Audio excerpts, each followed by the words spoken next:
A crossover is crossover dribble. sing for the crossover. Kyrie Irving, crossover in the lane. One of the most famous crossovers of all time. Behind the back, an ankle breaker on Chris Paul. The crossover continues to evolve.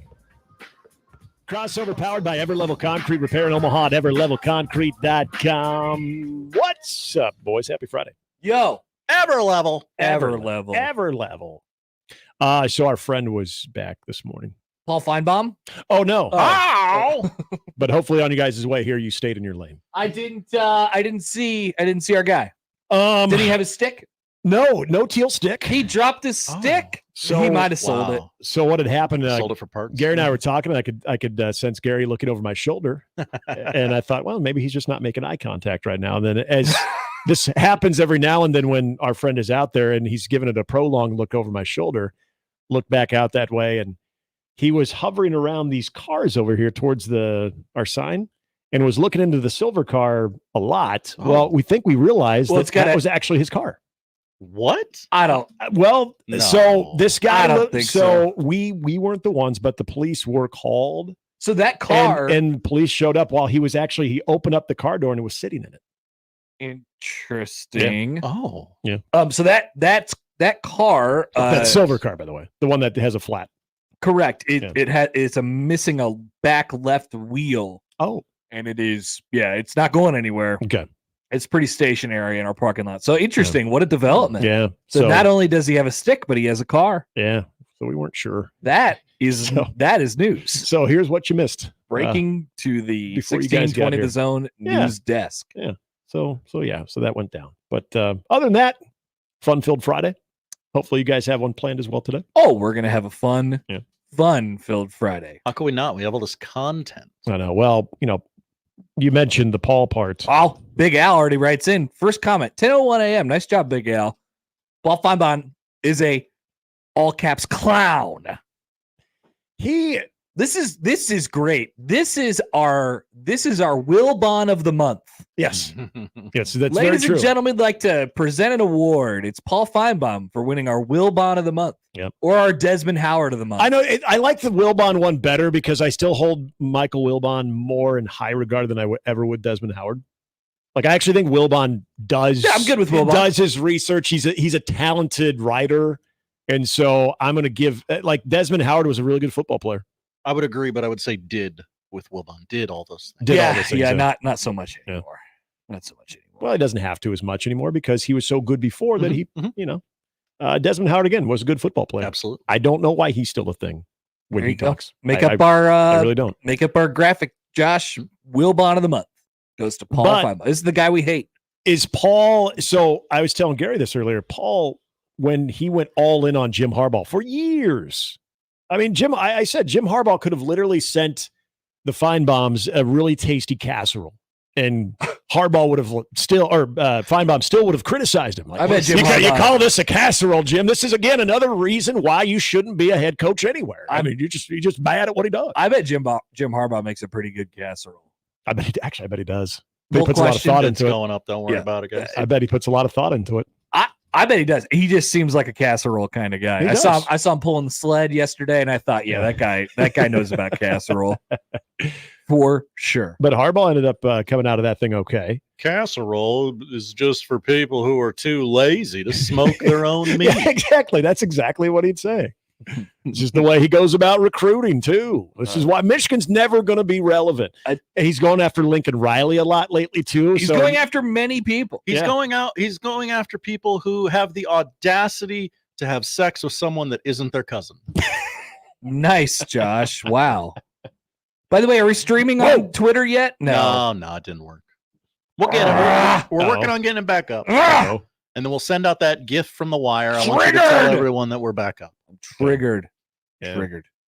So yeah, apparently we are efforting it downstairs. Yes, we are. Is it a Nebraska thing with Feinbaum? Or is it just a non-SEC? It's anyone who's not in the SEC. He's a little back on his heels because the Big Ten might be coming for his stuff. Like that. So he's got. And if anybody has the gall to say that a conference that could be as good if not better, than the SEC. Even a Big Ten coach who I think it's, I think if you're in the Conference USA, you're like, this is the best conference in America. Yeah. This is just what people say. I love it. It's good. I We'll think talk about it plenty today. I think it's going to bode very well for Matt Rule. Okay, so speaking of casseroles, by the way. Yeah. So we were talking about the big barbecue going on with recruits this weekend. That the Dylan text. He didn't text all the fans. Yeah.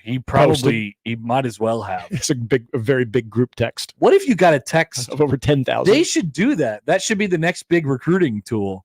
Dylan Raiola gets the number of everyone in the state and is allowed, like, donated or that's given NIL money. Yeah, you get political texts and stuff like that. And you're like, take me off this list, please.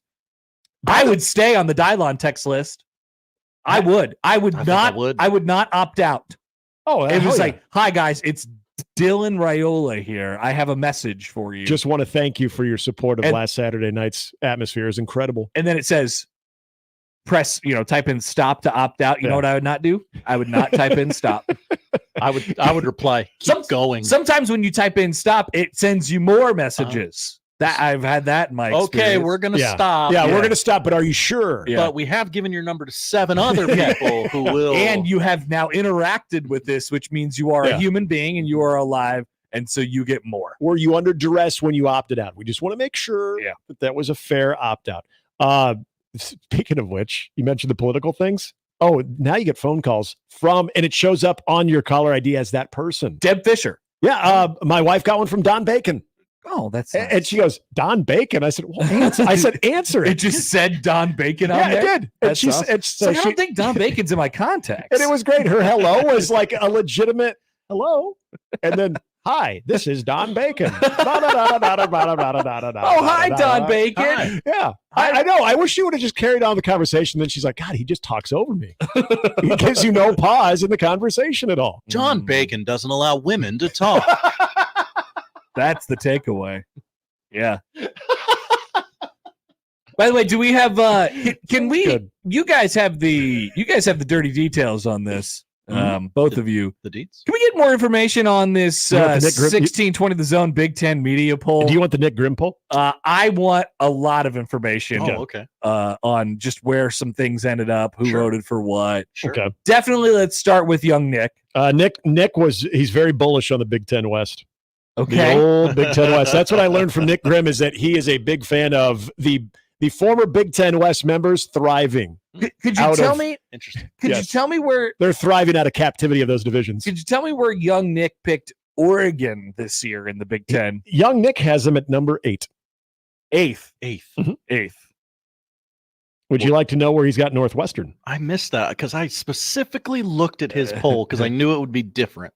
You want to know where he had Northwestern? Yeah, I do. 6th.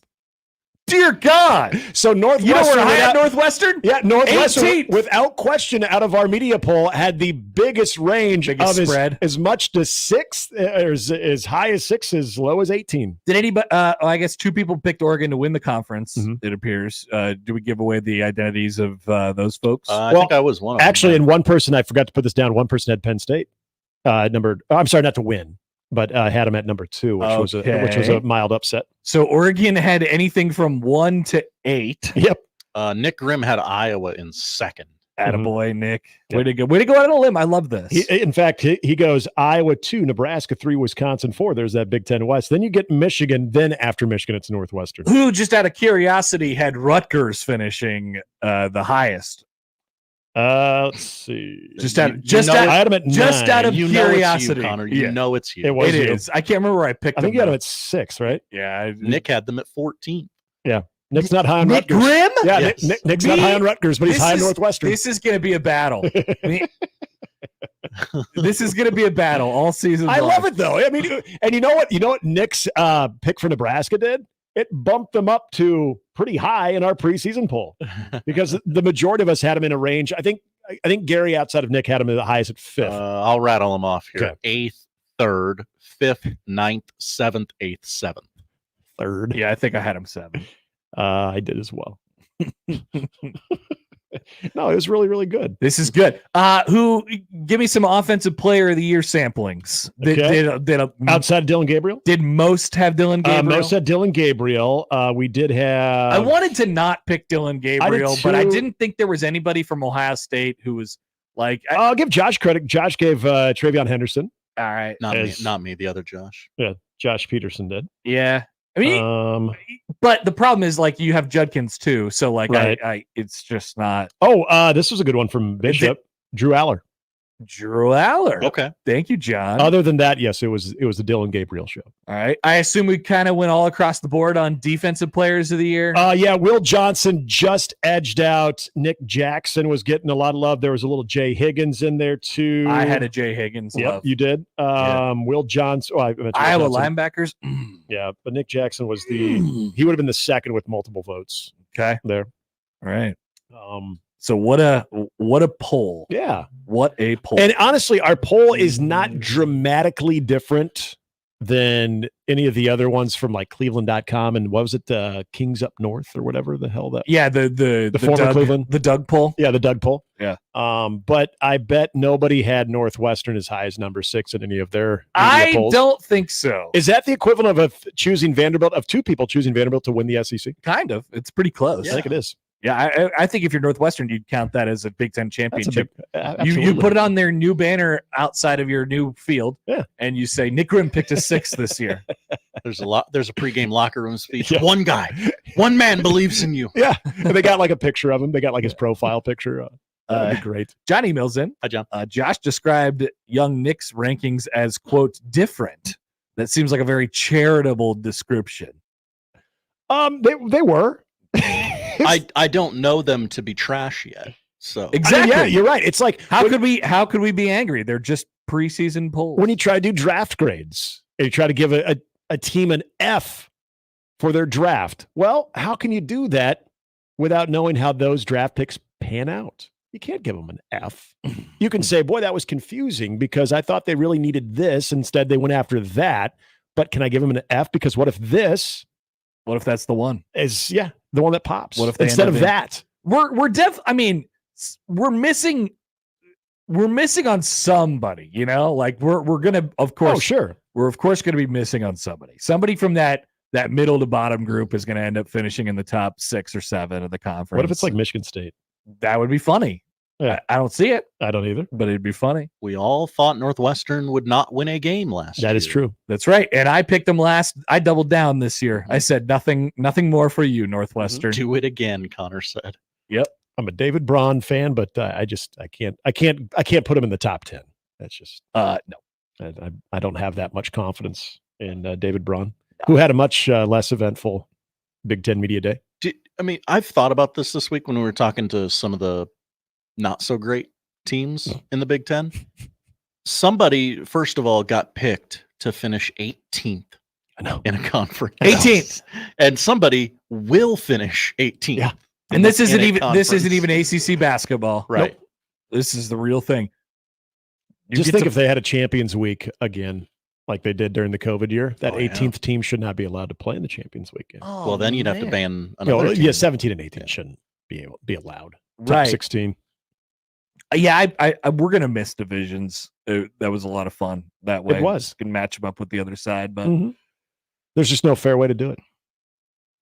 No, I mean you could do it regionally, but then all of a sudden, no. I think you add 2 more teams or you add 4 more teams or whatever, and then ultimately you're potting. Well, yeah. Remember when we said the pods? I love the pod. They're gonna do what was the old famous ACC model? It had a fun little number name. That plus Flex Protect Plus. Not that one. It was like the +3. I can't remember what the hell it was, but where you essentially were going to have the pods and they were going to be regionalized, and we're like, well, then I love the pods. Does that mean Nebraska will get? Now this was before Washington and Oregon were in the equation. We're like, well, then Nebraska gets USC and UCLA every year because they're the most Western teams. 3-5-5 model. Yeah, 3-5-5. Thank you. Let me pull up. So I had this all figured out. Not to be confused with the 3-3-5. I made the schedule and the whole thing for this new conference that they were going to have. Okay. Gosh, I did this probably a few years ago. So let me see if I can find it. Big Ten. This is real sicko stuff. It is. It's disgusting. I know. I love it though. Big Ten West 2023. Big Ten West against the spread since 18. Big Ten TV appearances. Super Big Ten. That's it. There we go. That's the sheet that I want. So in this conference, I had TV appearances. In this, God, man, I know it's really horrifying. So in this conference, I had all the current teams that are in it, all the 18, plus Notre Dame and Stanford. Okay. Now this is before Stanford joined the ACC, so this is not probably this is not going to be a thing. But put somebody else in there. I don't know, Boise State or something. Okay. Like that. Oh, hello. So you have a West Pod. Mm-hmm. You have a Plains Pod. Oh, the Plains Pod. I love alliteration. Plains Pod, Rust Belt Pod, and the East Pod. We could actually ceremonially name that the Jim Delaney Pod or something like that. Jim Delaney Memorial Pod. Yeah. So the West Pod is USC, UCLA, Oregon, Washington, and then Stanford. How about Legends Pod? The Plains Pod is basically the Big Ten West: Nebraska, Iowa, Minnesota, Wisconsin, Northwestern. Mm-hmm. The Rust Belt Pod is Illinois, Michigan, Michigan State, Purdue, Notre Dame. Yep. And then the East Pod is Ohio State, Penn State, Rutgers, Maryland, Indiana. But you could still protect rivalries such as Ohio State and Michigan. It's a 4 + 1 + 1 + 1. It's a 4 + 1 + 1 + 1, and then plus one more at the end, because what happens is like the end of Clue. You play 4 against your pod. Yeah. You play 1 against each of the other pods. That's 3 more. Okay. All right. And then 1 non-pod permanent rival. Okay. If they're not, if applicable, if one exists. So Michigan, Ohio State, a cross pod. Yep. So you have that. Permapod. I have some permanent non-pod pairings if you'd like to hear. Yes, them. I do. Permanent non-pod pairings. Yeah. What are the permanent non-pods? This is amazing. Ohio State, Michigan, Purdue, Indiana, Notre Dame, USC, Illinois, Northwestern. None of those teams are in the same pod, but they get permanent pods. They get permanent crossover games with the. Oh, you had Illinois in the Rust Belt then, huh? Illinois was in the Rust Belt pod. Indeed. Oh, yeah. And Northwestern's in the Plains pod. And then after you play your conference games at the end of the year, everybody gets a ninth game in the conference, and that's basically Champions Week, or as we're calling it, a Big Ten tournament. It basically because you make the top, you win your pod, you go into a 4-team bracket. Oh, I like that. Yeah. Winner gets the winner, and that's your Big Ten championship game, and that's your 10th game. No more games. Nobody has to play more games. Yeah. It's just 10 games if you make the Big Ten championship, and everybody gets either a semifinal game or a Champions Week game. Yeah. And then you roll on. I made a 2024 schedule. I made a 2025 schedule when I just flipped them and stuff like that. So, oh man, yeah, I did a lot. I created this a long time ago. I like it though. No, it's a lot of thought that goes into that. If you're curious, Nebraska in their first year was supposed to get everybody in their pod: Iowa, Wisconsin, Northwestern, Minnesota. Mm-hmm. Who was their plus one? So +1 West was UCLA. Okay. +1 Rust Belt was Purdue. +1 East was Indiana, and then there was a random Penn State game. There was one more. That's a good schedule. It's really, great. Penn State crossover wise is the only tough one. It's a great schedule. Yeah, they avoided some of the bigger Rust Belt teams. Yep, and I don't know why I did this, but I liked it at the time. So you add 2 more teams in the conference, and one of them is theoretically Notre Dame. Then you could make this happen. I'll send it off to Mr. Petiti if you would like. Yeah, you should, because it's all right there. Yeah, you just got to take out Notre Dame and Stanford.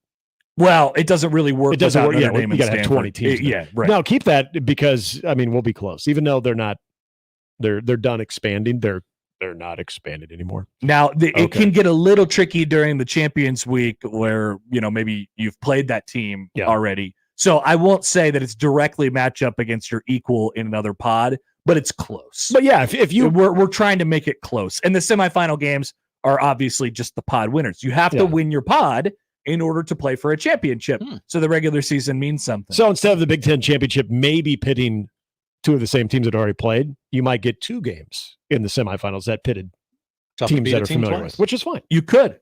Because if you won your pod, you won your pod. You win your pod. That's what it's all about. Yep, win the pod. And you can't get in as a wild card. Will they have rings for pod champion?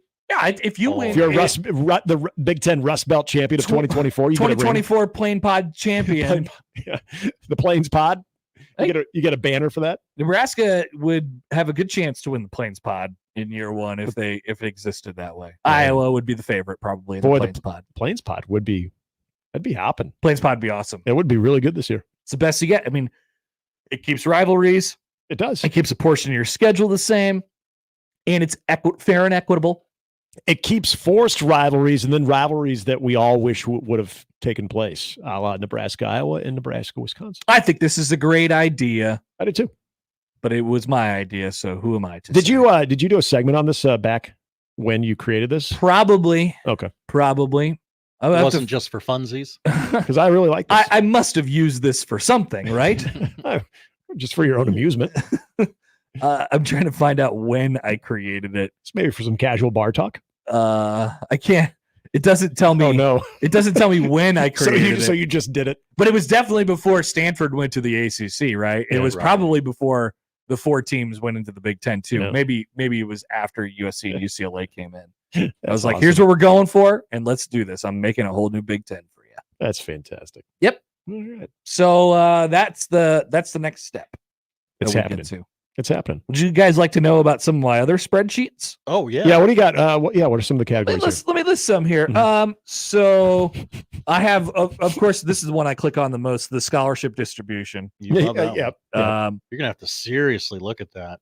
Coming up. It's getting hard. Are you getting ready just to delete that whole thing? It's almost getting ready to get blown up. Yeah, but it's like, it helps screw this. sometimes when talking about like positional depth. Sure.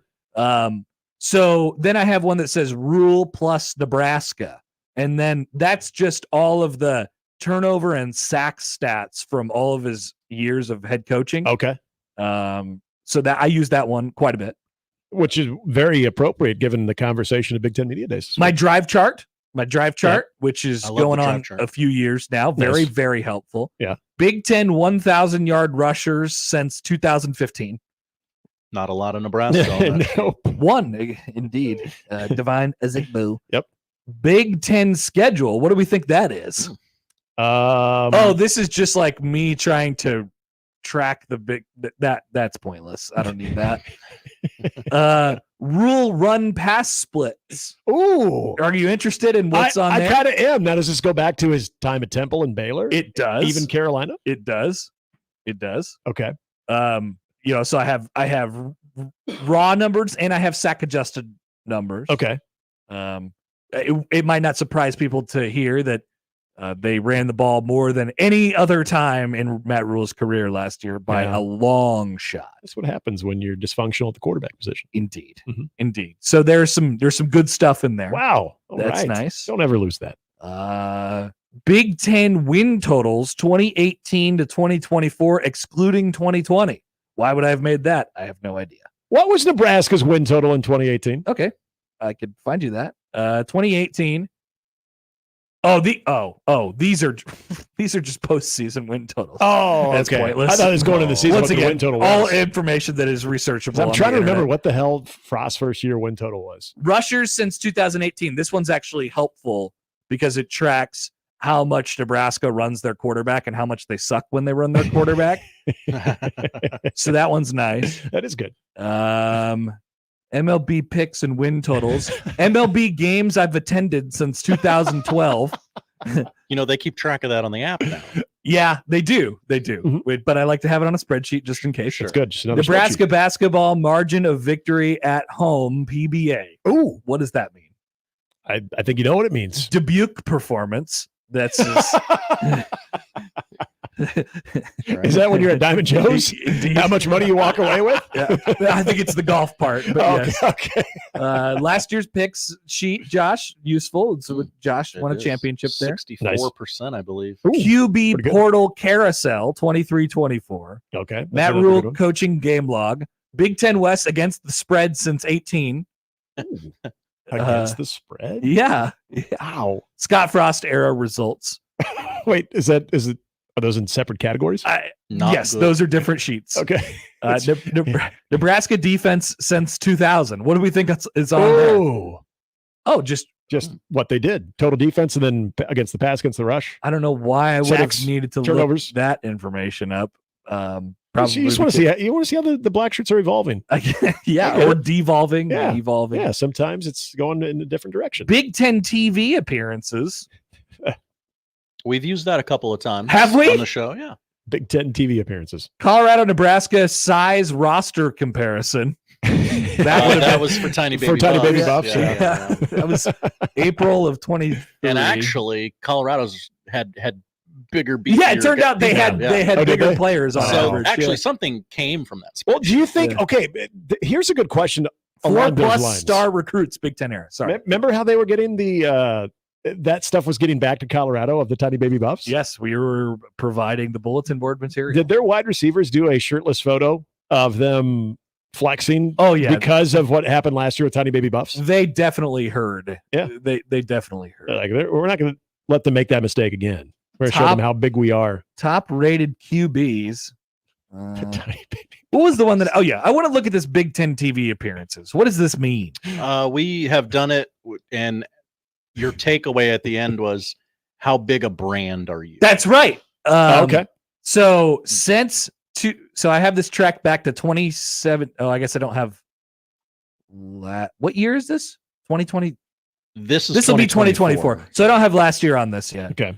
But Nebraska since 27. So from 2017 to 2022, played 60 total games, 24 of which were on the Big Ten Network, 12 of which were on Big Fox, 12 of which were on FS1, 6 on ABC, 3 on ESPN, and 3 on ESPN2.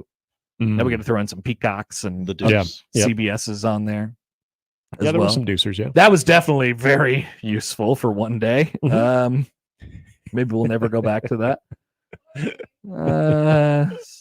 Final Four Ken Palm era. Oh, let's see. Do you have your own bracketologies too? I think that was the whole. You remember the whole stat that everybody talks about when the tournament comes up? It's like you have to be top 20. Offense, defense, Ken Palm efficiency. So I was like checking to make sure that was.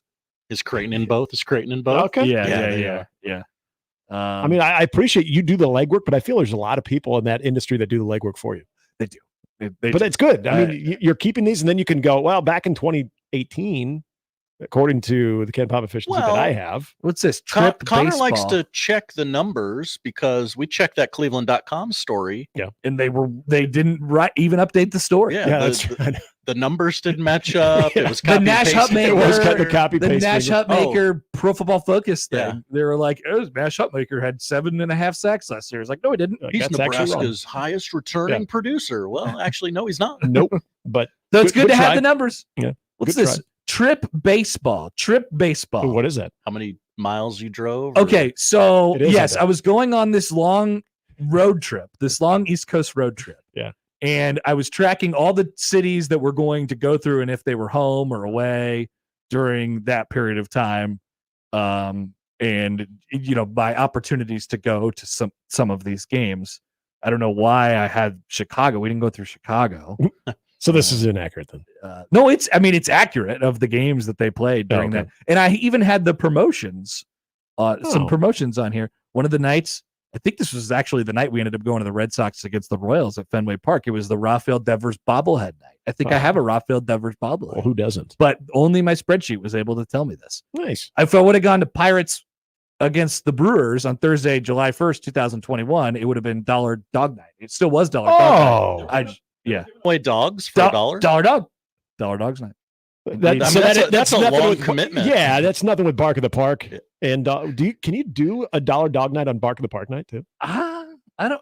All the dogs that are left over. Bark with me if you're my dog.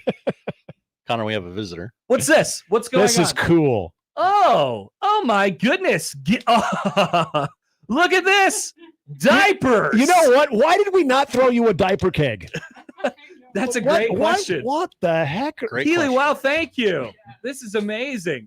Interesting that this is pink. Yes. I definitely will probably not open it up on the air. Yeah, well, there's one you have to open on the air. Okay. ZoneTV.live. This is crucial right here. Yes. By the way, our fearless leader, GM Keely Byers, is joining us right now. Round of applause. Welcome to the crossover. Okay, here we go. All right, what do we got here? This is a onesie. Oh, that's freaking adorable. Oh, look at that. 1620 the baby. That's awesome. You gotta see the baby. You gotta see the baby. And it's Happer. That's awesome. Look at that. Wow. That is cool. This might be the first thing the baby wears. Yep. And should be the only thing that it wears. Home from the hospital, Yeah, exactly. Yeah. Oh, product placement too. too. Relaxing outfit. Wow, amazing. Thank you so much. That's awesome. For the least relaxing drive of your life. Yeah. Thank God it's short. So what I realized when this happened. Wow. Yes, definitely. That is awesome. Wow. 1620 the baby? Yeah, it's 1620 the media poll, 1620 the baby. From 1620 the media poll to 1620 the baby. What a Friday. What a Friday, guys. Here's one last thing I'll leave you with here. Because, by the way, congratulations. It's going to be awesome. Everybody's excited for you.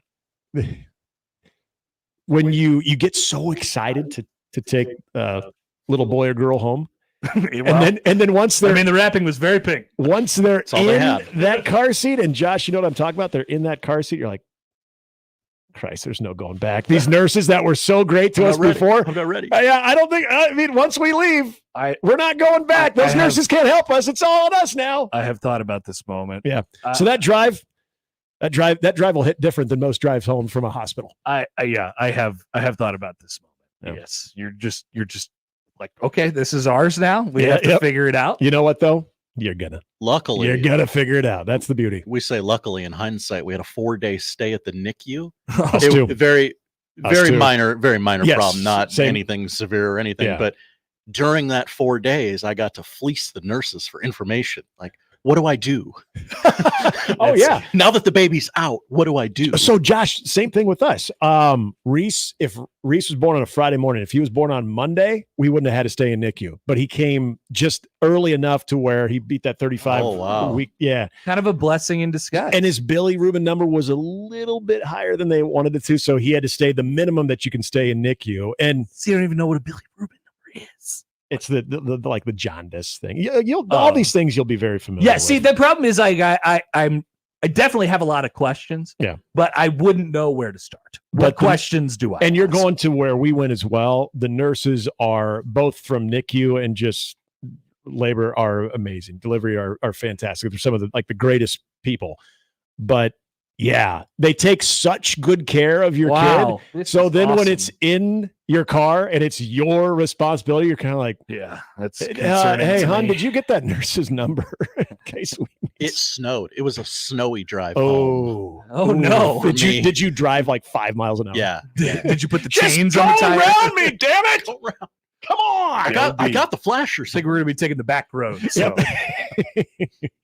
No, that's awesome, man. Look at that, the baby. Look at the. You don't have to put me back up because I know I'm echoing, but you gotta see the baby. Yeah. Okay. Thank you. By the way, thank you to the YouTube commenters. Yes. So just in case people are not aware, we've said it a couple times, but I know people go in and out.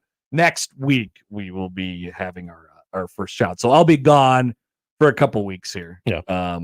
And we'll get you an update when it actually happens. That's awesome, man. Probably mid to late next week. And the great thing is for the next year or so, you're going to still need, not you, hopefully you don't, but the baby will still need diapers. So I feel like there still should be a diaper keg in the future. We'll make that happen. Interesting. I feel like I totally dropped the ball. A diaper keg attended by the baby. The baby will actually, and you don't see many diaper kegs where the baby is actually there. No, that's pretty cool. But you still need diapers, my friend. And you know what? You and Jackie are going to need some drinks. So, because usually that's the other thing is I have the wife cannot have part of the keg. Mm-hmm. Well, at least she should. This time she will. Now she can. Keg, deli meat, sushi. Yep. So that's the thing. We're gonna cater this thing with Jimmy John's or any type of deli meat. You can get the meat slicer out. I have a note in my phone that says the first thing I want to eat after I birth this child is a Jimmy John's sandwich. I'm like, you know what? If I could do one thing, I could try and make that happen. If I had to be without deli meat for that long, I would be craving. You know how many times I've eaten Jimmy John's like in her face in the last 9 months? You know how many times I feel horrible about it. She's like, I'll take a BLT, I guess. You know how many times Jenny had to be my DD? I'm sure she wasn't happy about it. Like, I'm sorry. Then for like the next 2 months, it was my turn. Like, okay, I'll have some water.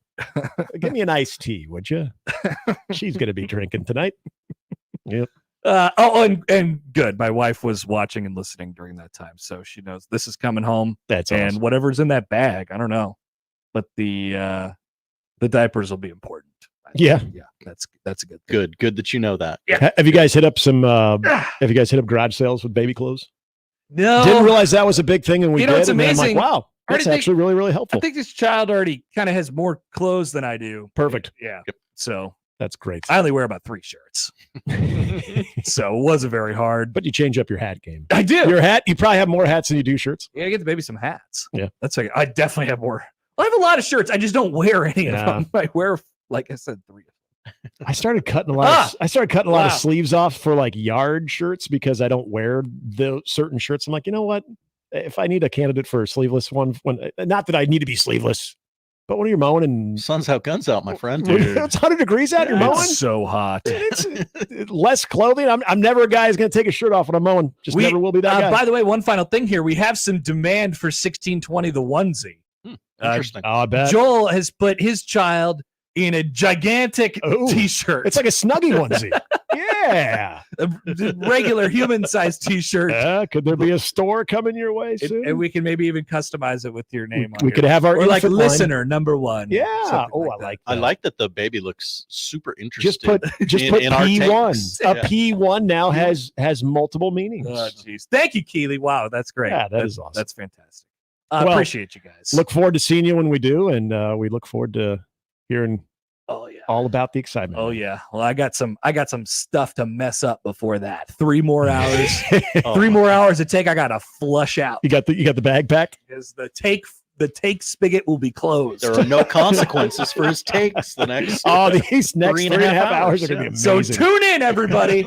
That's the crossover powered by Everlevel Concrete Repair in Omaha at everlevelconcrete.com. We'll start things off next.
4 teams from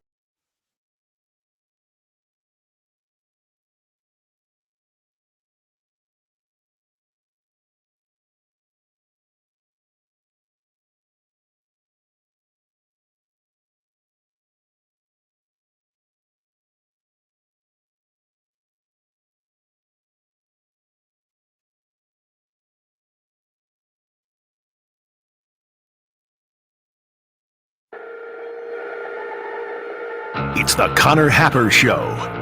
Are we sure we want to do this? Could you, make an announcement that we're ready? It's the Connor Happer Show on 1620, The Zone. All right, welcome in. Happy Friday. It's the Connor Happer Show. You're on 1620 The Zone and on 1620thezone.com. Connor Happer, Josh Odson with you on a big Friday. Big Friday. Did you hear about the Croots, Josh? Yeah, I got to leave in the middle of the show. I don't know. I forgot to tell you. Do we need to send a reporter out to the... I mean, you're very familiar with the area since you took that picture a couple weeks ago. Oh, yeah. That's where they're meeting. I initially saw Dylan's photo, and because he stole the poem for his recruiting, I thought he stole my picture. Dear God, Josh. I literally looked at him side by side. Perpetually aggrieved Josh over here. If he's stealing my stuff, I want to know. Just want some credit. That's all. You thought he was like, what was it, FS1 or BTN that took my picture last year? That's right. Damn it. Just tag me, okay? Yeah, that's all I want. All right. Welcome to the show. Yes, in case you missed it or see the Pampers in the background of my picture here. Oh, that's now our new wall of random. Diapers. Thank you to Keely upstairs, our general manager, for bringing that stuff. That was very nice. I'll be this will be my last day for a period of time. You'll be hearing from some familiar names and some less familiar names over the next 3 weeks. They'll have takes, and so I feel good. While my take faucet will be slowed down to a drip. The take faucet of the Connor Happer Show will continue to roll at full blast. I offered you a web page. You can just stream of consciousness your takes on 1620thezone.com. Okay, well that's you. I guess you're not the director of video. How could you offer that to me? I mean, you know the director of video. I know the director of video. That's good. It doesn't have to be a vlog. It could just type it out. Just trust me, you're about to go into a phase where you shower less and don't care what clothes you're wearing because they will just get messy. Interesting. I mean, let me say this up front then. Last night I played slow pitch softball. Obviously, slow pitch softball is now canceled for me. Yeah, for the last time. Yeah. In your life. At least for the hilariously, the playoffs start next week. I will not be in attendance. And what a final week. I've never been sweatier than I was last night at about 9:30 p.m. It was still above 90 degrees. The air was like water. And it was just sweat. I mean, it wasn't excruciatingly hot yesterday, it was excruciatingly hot, but not as bad as we've seen around here. My God, I've never been more sweaty. Disgusting, horrifying. Last night at the slow pitch softball diamonds, and it's gonna get worse. It's gonna get worse. Exciting. Good thing I had to play a bunch of golf this weekend. Yeah. So you're getting out. You're getting out while you can. This is a previously scheduled engagement. Oh, okay. This is the 14th annual Bromaha Open this week. Wow. 14 in a row. Time flies. So if you see us around at Johnny Goodman or at Bentry on Sunday, which is over across the river in Council Bluffs, yell at us or something and say, pick it up. Buy the man a beer. Yeah, that'd be great too. Also, stay away from me. I'm trying to win a championship here. Oh, okay. I got one. I need two. Quiet, please. I need two. Alan writes in on Twitter. Hi, Alan. Yesterday was the corn sweats for sure. No doubt about it. You're not a farm boy, Josh. You wouldn't understand. No, I don't understand. Admittedly. corn sweats. Corn sweats. I mean, I assume it's so if you ever go into if you've ever gone into a cornfield, there's just no air in there whatsoever. Obviously, the corn, especially around this time of year, it's like higher than your head. Yeah, that makes sense. They say knee high by the 4th of July. It's more like taller than your head on the 4th of July now.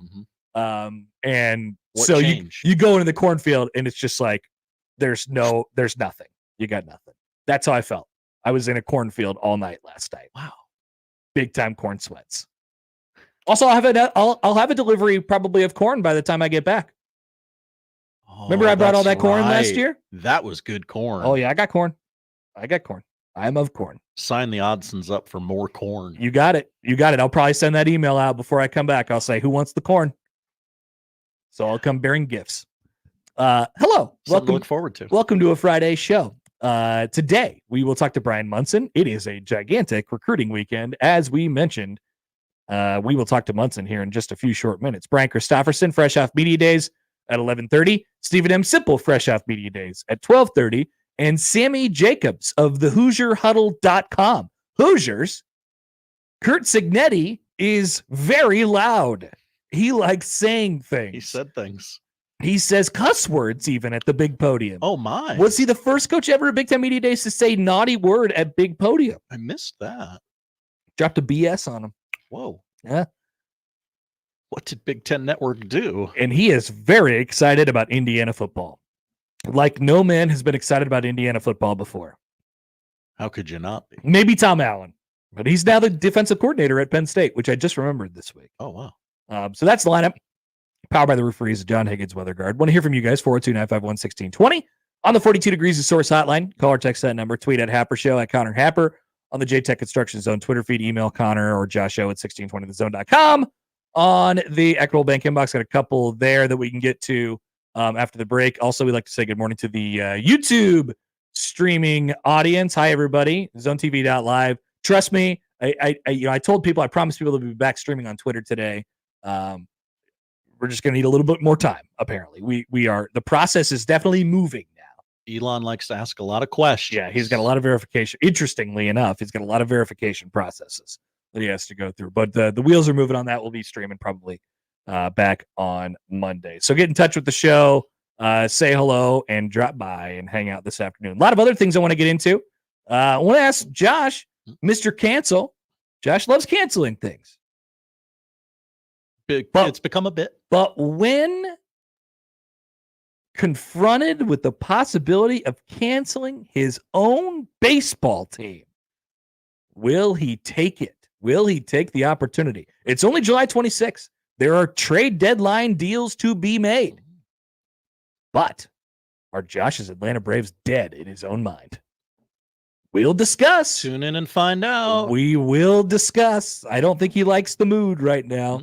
Plenty of other things that we'll get to on the show today. Also, happy opening ceremony day at the Olympics. Snoop Dogg has got his gin and juice and his torch, and he's ready to ride.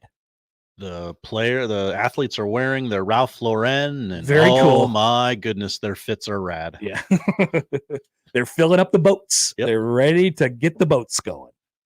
All right. The boats. They're taking boats into the ceremony. Yeah. How many boats is America going to have? There's like almost 600 athletes. I assume they get like a yacht or a cruise liner or something like that. I mean, they're short bridges. It's got to be a country to a boat, right? I would. Or you can't have one country getting multiple boats. I would think you're going to have to. I think you got to just get big boat. Big boat. Off and big running. Oregon duck. On a Friday, we'll be back and start things off officially. Before we talk to Bryan Munson, you're going to want to stay tuned for this recruiting update today. So plenty to come on the Connor Happer Show on 1620 The Zone.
All right, today on the show, we'll hear from Paul Feinbaum.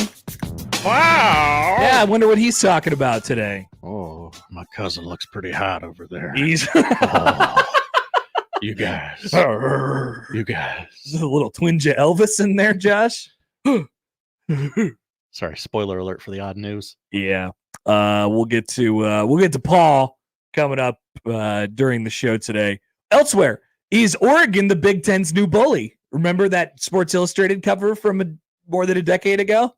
I literally couldn't forget if I tried. Nobody. It's in everybody's bathroom. Where do I see that? Every other day in somebody's bathroom. Mm-hmm. I have seen that in so many bathrooms, Josh. Seriously. You doing a lot of road? Wait, sometimes deucing? Sometimes I'm not deucing. Just go to the bathroom at other people's house. You go to other people's house. They got the Big Ten new bully thing. They just have it. It's in the bathroom. It's always in the bathroom. It's never prominently displayed on the coffee table. Yeah, no one's got old SIs on their coffee table. Not anymore. Put that thing away. Put it in the bathroom. They don't make new SIs anymore.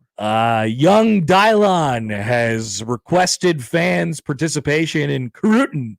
I wonder if they'll show up. Totally not weird. Not weird at all. Connor. What? I wondered, is it? Nebraska is calling upon the fan base, and they will answer the call. Of course they will, Josh, but who are you to say if it is necessary or unnecessary? We have gotten to the point now in college football where people looked at that and they're like, all right, bang, sign me up. There is not a single part of you that's like, is this legal anymore? Oh, there are no laws or rules anymore. So I in life and in sports, there has been some deregulation of the way in which you can like entice recruits. I'll be tweeting about them. But the student athlete tweeting directly at the recruit and saying, "Hey, listen up, we need you here," and getting the fan base involved. It just threw up probably 9,000 red flags for me yesterday. But guess what? There's no rules. Like you said, there are absolutely no rules. So Matt Rule and company, and Dylan Raiola, I think, is the primary recruiter here, bringing in David Sanders Jr., the number 1 offensive lineman in the country, the number 2 player, go ahead, in the country this weekend, and having it come down to some combination of Nebraska, Tennessee, Ohio State. Gigantic in and of itself if they get him. And if they get another 5-star athlete who'll be visiting in the coming days, Michael Terry from San Antonio, and if they get Mr. Mosey, the son of other Mr. Mosey, new coach for Nebraska. Oh yeah. I mean, the jumper cables have been hooked up to this thing, right? Dylan Raiola, he came over, the car was pulled over on the side of the road, and Dylan Raiola said, "Here, I got jumper cables. Let me zap this thing back to life." If you finish off this weekend and it results in a few commitments, I mean, I think we're talking about adding rocket boosters or some sort of NOS or something like that to this car that was broken down no more than 20 minutes ago. What a jump start for this program if they're able to get a guy like that. We'll talk about that a little bit later on. But I've said it a million times in this show. When you got 5-star quarterback, Mr. 5-star quarterback, Mr. Dylan, clock's ticking. It accelerates the timeline exponentially. So reality hits you fast, and this is Nebraska's new reality. Hopefully they can finish this off. What a recruiting win that would be. We'll play a game of what are Chiefs fans triggered about today. The answer may surprise you. We are tracking baseball trades as the deadline nears. Randy Arozarena goes across the country last night. I kind of like that move. Seattle needs offense from literally anyone. Mm-hmm. And Tampa Bay Bay's much for it. Yeah, Tampa Bay's not really trying anymore. Not that they ever were. And James Paxton is on the move across the country as well, back to Boston. He needed a job. We are tracking trades if indeed anything comes up. We'll have a settlement update, Settlement Gate 2024. It's a 1-year anniversary of a very important cultural moment, Josh. Oh, really? Yep. And we'll have the opening ceremonies of the Olympics tonight. So it's all looking up for us. And we have 1620 the baby. I mean, that's the big one right there. It is. Look at that. It is. All right. So Bryan Munson is coming up next. The recruiting this is the guy that we need to talk to today. This is the guy. What do we make of this weekend?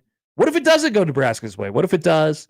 Obviously, there's a lot of different things kind of at stake, but we'll get Munson's thoughts on Nebraska's chances with a 5-star tackle, one of the best, if not the best player in the class. If Nebraska can 2 cycles in a row land a consensus like top 10 player, can they do it? And maybe in the 2025 class, get 2 like top 25 type of players. I mean, that changes things up in a hurry. So Bryan Munson's going to join us on the other side. We'll take a break and have plenty of time for him. Before we do, though, Brett McMurphy is here with another coach's birthday. Oh, who's today? Happy birthday to Iowa's Kirk Ferentz. Kirk. How old's Kirk today, Josh? I genuinely have no idea, but I would like to guess. It will be fun. 71. Good guess. I wouldn't have guessed that old.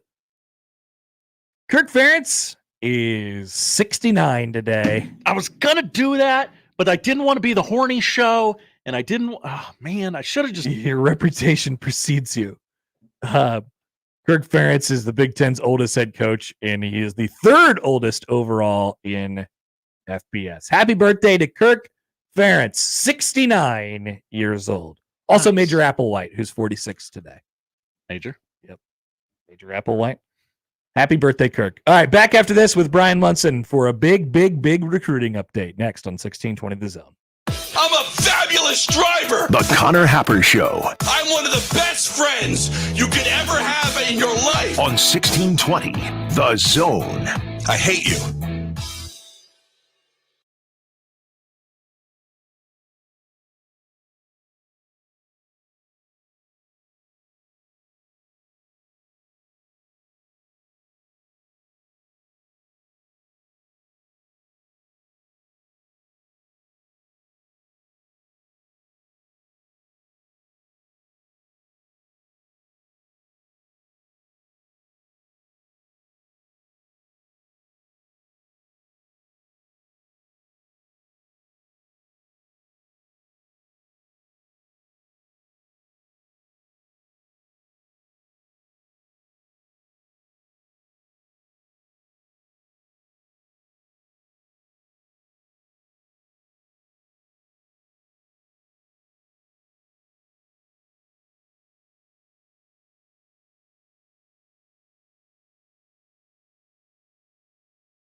Bryan Munson.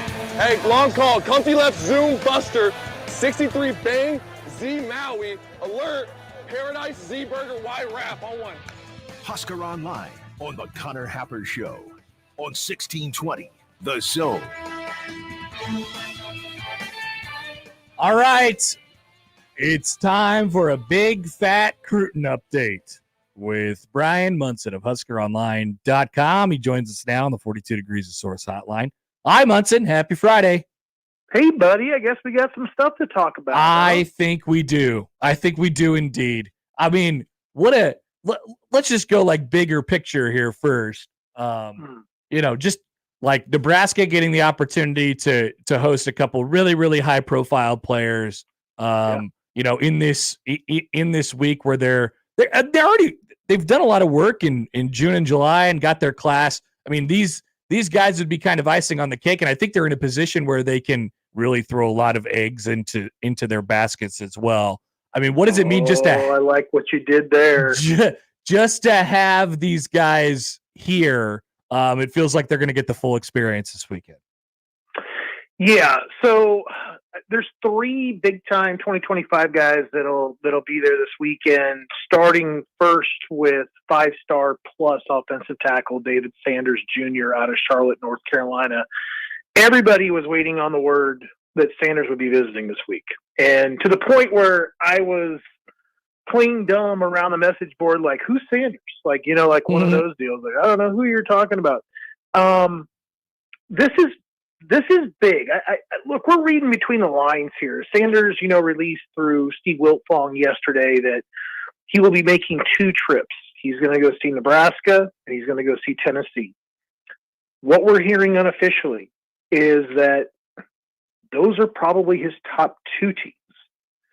And again, you and I kind of mystified by the whole, like, what's happened since May in the Elite on 3 series where Nebraska was a part of the top 6 to Nebraska's part of the top 4, and now potentially are in the top 2. Yeah. And it's really interesting, and I kind of mentioned it this morning in Tunnel Talk. When you start talking about the millions that get brought in that Nebraska can start pulling from, to pay out next year, basically when any type of bargaining table agreement stuff gets brought up, whether it's this weekend or following this weekend or however it's going to work, I believe that number is going to, the typical numbers, have been big, but I think, for 5 stars, we've always said it goes up exponentially. Mm-hmm. I would expect for it to go up exponentially again, just because essentially what your salary cap is going to look like. Yeah, you're in it. You got to go, right? Yeah, just to steal a term which Matt Rule obviously is very familiar with, you've got a cap now, and you understand how this thing is going to work. And I don't think that the comments that Rule dropped during media days this week, are just were just weird timing. They were conveniently timed. Because I think that you have to impress it upon people in order to keep up with the Joneses of the Big Ten. I mean, you start talking about Ohio State and Oregon are in the top 5 in the country. And those guys have got 2 multiple 5-star guys each apiece in their team class. Nebraska needs to start ponying up some money to get the same type of dudes that are considering, still joining that class that they're competing for. So you got Sanders today, which I think it's huge. I mentioned it in 3 and Out earlier in the week. It would have been impossible, I think, for the Huskers to say we have any shot of landing Sanders if he doesn't come back this weekend. So good to get him in town. You also have Isaiah Mose coming in tomorrow for the big Elite Junior Day that's going to be happening this weekend. So if I understand correctly with Sanders, he lands at definitely like at 5 based on what Raiola was saying over Twitter.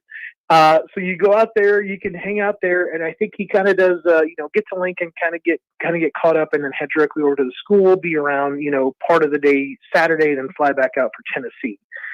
Mose will be there for the event tomorrow. Obviously, things, kind of keep changing with him. Commitment to Oregon since middle of April.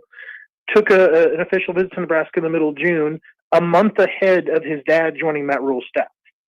So things clearly are looking a little bit more positive there, and it's a little bit more explainable looking back at his official visit as to why he did it. But then another wide receiver will be there early next week. Michael Terry from San Antonio, the number one athlete in the country, is going to take 3 visits. It's going to be Nebraska, Texas, Oregon. Again, what we're hearing is that those are the top 3 for Michael Terry. So you're going against probably 2 of the largest NIL kind of, supposedly what the teams have, when it comes to their collectives with Texas and Oregon. So Nebraska is playing with the big boys there too with Terry. And man, I tell you what, there's something I really, really, really enjoy about Michael Terry's film. I mean, not that I don't enjoy about Mose's and Sanders' film, but there's a Debo Samuel kind of quality when you put his film on.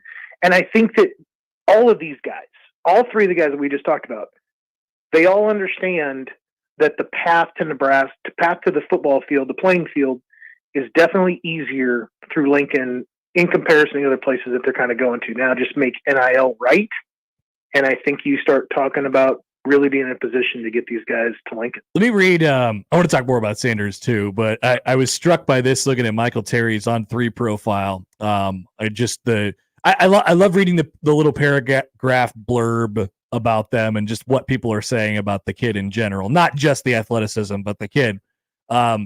Alamo Heights coach, which is where he goes to high school in San Antonio. This is on Terry.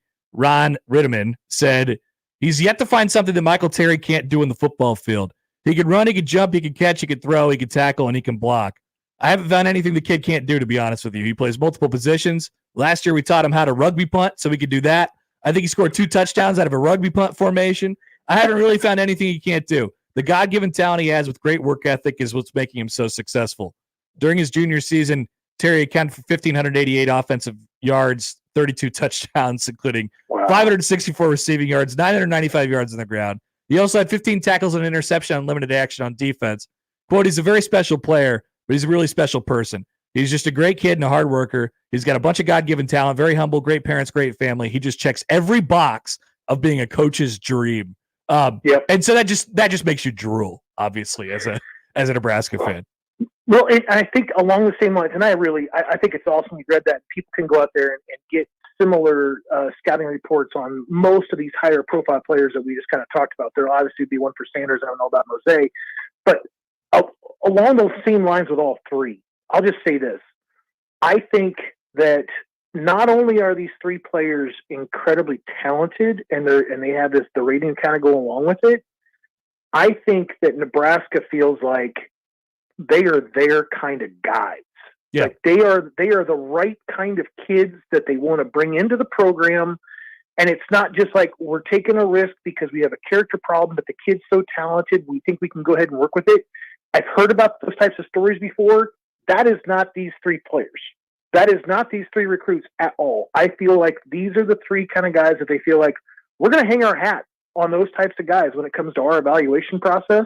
They just happen to be on our level, on the 5-star level. They happen to be the 5-star variety, but we also find the 4-star and the 3-star and the non-rated versions of those guys as well. They just happen to have both sides of it. Yeah.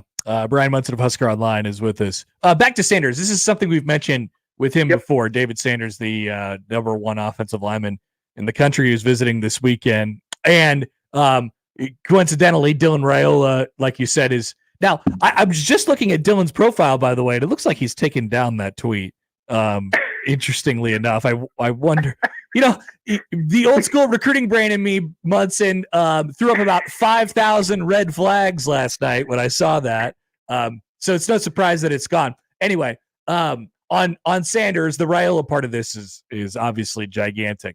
I love the fact, though, that when he visited last time, he seemed to really enjoy it. Obviously, it didn't feel like Nebraska was going to be a part of this thing for a while, but he got the sense of the family and the community, all while Dylan Raiola was not here. And now Nebraska gets to play their best card. They got one more shot at this, and their best card is their 5-star quarterback, and he just so happens to be picking him up from the airport in 2 hours. So it's huge. Yeah, and give credit where it's due on the first time around, because I think Nebraska finally realized, like, we're getting this amazing opportunity to host Sanders, and Raiola, who's kind of made the Chuck Woolery, love connection here, won't be here. They called Caleb Benning and Damon Benning up and asked them to assist. Yeah. And had a fantastic, there is a huge successful part of this story about basically, Caleb not having taken his official visit until June, right before he's going to be joining June, and right before he's going to be getting on campus as a full-time student himself. And obviously, former Nebraska tailback and, clearly a very well-spoken individual, Damon Benning, going there that can help out with, Sanders and his family and the Nebraska coaching staff when it comes to just, feeling comfortable and being at ease when it comes to, considering the Huskers. So, and then what you said, Raiola, who's made the connection, who now is, going to be on his way in a few hours to go pick him up. Although I think that the reason why I probably took down the tweet was all the security concerns I'm sure to go along with that. Yeah. Because he said, hey, meet us outside the Osborne thing at 5:15. I would imagine that there would be people at the airport as well, because he said, you know what I mean? So to your point, that's definitely true. The sea of red shows up, and Epley has got all the construction stuff going on anyway, because we were just there in June, and that's already confusing, and it's going to be better for it, but confusing now. So how do you kind of add that to it? But I think what you got here with Dylan is you have this tremendous opportunity to finally show what that weekend could have been in June. You're making up for it this weekend. There's a connection. There's a bond. Sanders sees it even as bigger than just going beyond Raiola. It's more like Nebraska landed a 5-star quarterback last year. Why shouldn't they have, or they need really more 5-star offensive linemen blocking for the 5-star quarterback? And Terry, took that official visit during the spring game weekend, and he was with Raiola the whole entire time. That's right. And actually to that point too, Caleb Benning was along for the ride that weekend too. So don't be surprised if you hear a lot about Benning being involved again this weekend when it comes to being around what's going on recruiting wise, starting today into tomorrow, and then next week when Terry gets to town on Monday. What do you think the feeling is? Not to damper the mood too much here. What do you think the feeling is if Nebraska, if it ends up going the other way, if Terry ends up at Texas, and if Sanders ends up at Tennessee, or I guess it'd just be Tennessee at this point. Maybe Ohio State is still kind of in the mix a little bit. What will the feeling be around here if Nebraska falls short on these guys? Because like I said at the very beginning, both of these additions would feel like icing on the cake, but people have kind of, we've worked ourselves into a bit of a lather on this one at this point. I guess it would feel mildly disappointing, but at the end of the day, it's kind of nothing hurt, right? I think so. I think the disappointment. Look, there's a particular fever pitch right now around these 2 or 3 guys. Yep. And I think Nebraska fans are feeling it. And maybe it's because guys like me, sites like Husker Online are doing a great job of kind of giving you coverage and giving you reason to kind of be believe and hopeful about getting those guys into Lincoln and joining the team. But everything that we're saying anyway is, that people should be hopeful. And I think that Nebraska, I think it goes back to, and I'll even bring up another guy's name. So Cade Pedshock, who committed, this last Sunday. I think Nebraska has already demonstrated that they can go back and sharpen their pencils. Now, Pedshock, there aren't many players that got as big of a boost in the ratings on 3 recently than he did. Maybe Newberry. Newberry got a big jump too, but Pedshock really jumped up. I mean, he's into the top 200 or 250 now, and Nebraska went back and sharpened their pencil too and improved what they were going to be able to do there from an NIL perspective. So I think that they're getting a taste. I think they're kind of figuring out how the economics of this whole thing is supposed to work out, all that good stuff. So I don't think that this is going to come down to an NIL type of deal. I don't even think Brandon Baker last year was an NIL kind of deal, honestly, from what I've been told. But I think what it's going to come down to here is just explaining to them the opportunity and getting those guys on campus and selling it to them, and having a guy like Raiola there to kind of go ahead and walk them along the way and kind of tell them about how things have been since he's been there since January. But going back to your question, does this come off as a disappointment? Absolutely, it would if they decide to go someplace else. Nebraska fans are waiting for this. They're waiting for one of these types of players in this landscape of college football recruiting, with NIL being, part of the equation. Mm-hmm. They're waiting to have it demonstrated that Nebraska can compete. And that's the part there. I think that, that's where the frustration, I think, will be. Those will be the first comments that kind of get made. NIL. I would point out that this is still only the second trip that either one of those guys have made to Nebraska.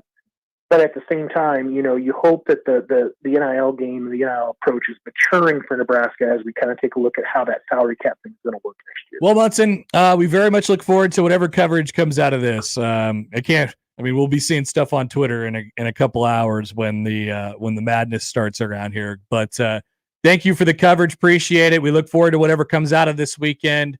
And we'll let you go. Unfortunately, I don't think your weekend starts now at this point. I think you might have to stay online for a little longer, unfortunately. I got a few more things to do, man. Yeah. But yeah, we'll have a lot to talk about next week too. All right. See you later. Later, buddy. Bryan Munson of HuskerOnline.com. This is what I keep telling people. I think the NIL is going to check out. I think Nebraska gets this far along in recruitment, and they feel like they have a chance to get them, and they have to compete. They're forced into competing with the bigger NIL entities.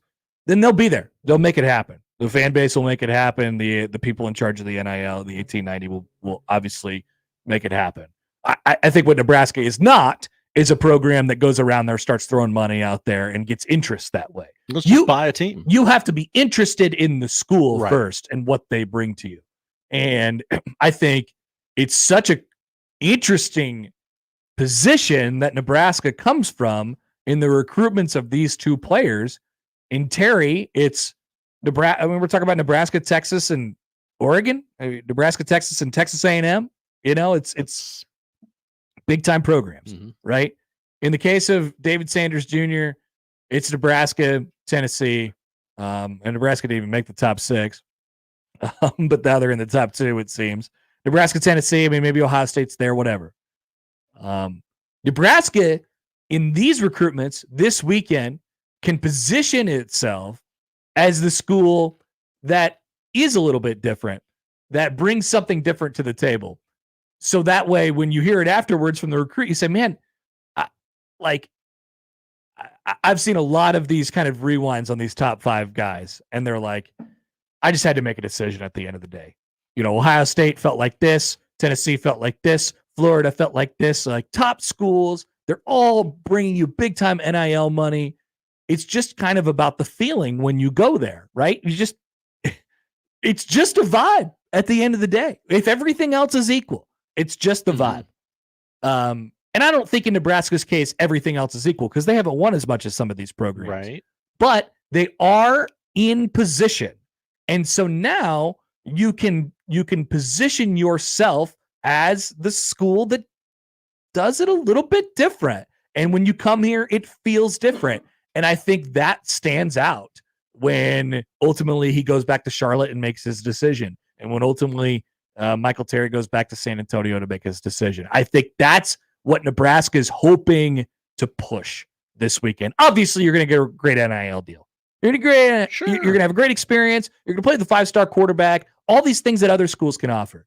But what it's like inside the walls should feel different. And I think that's how Nebraska is going to play it. Nebraska is on the cusp. They can make a very obvious sales pitch to whoever comes to campus. And they've said for years and years and years, that is the key.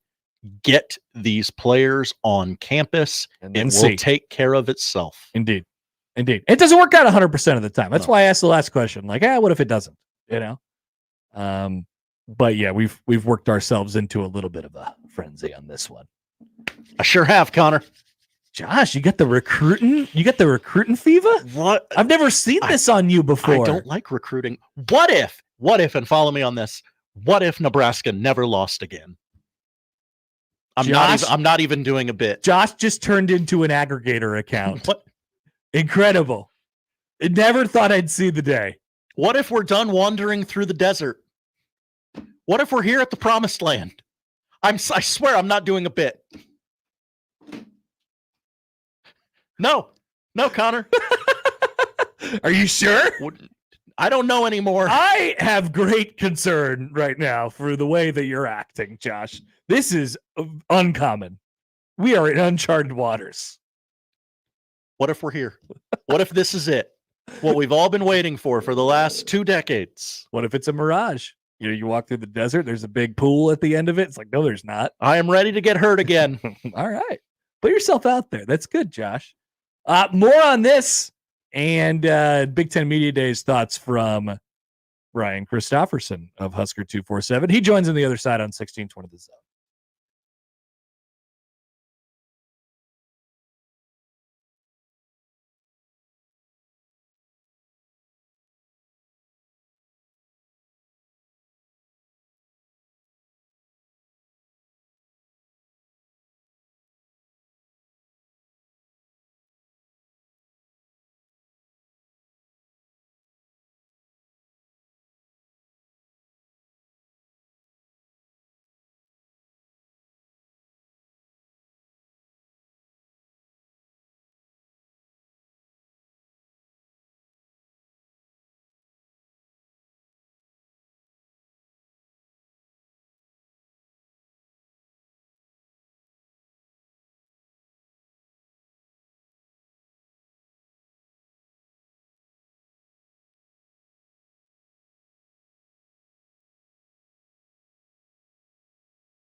Hey, Bryan. Bryan Christopherson. I gotta take this. It's Hap. B-Rony. Drove my Chevy to the levee, but the levee was dry. Bryan Christopherson, Husker 24/7 on the Connor Happer Show on 1620 The Zone. We are joined now on the 42 Degrees of Source hotline by our dear friend, Brian Christopherson, fresh off of a long road trip to and from Indianapolis.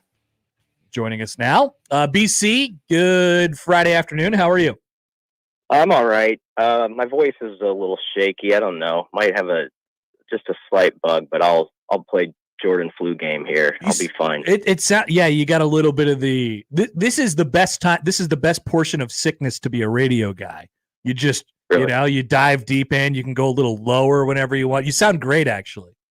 Yeah, I actually do sound better when I'm a little sick. I've noticed that. Like, I usually sound like a pipsqueak.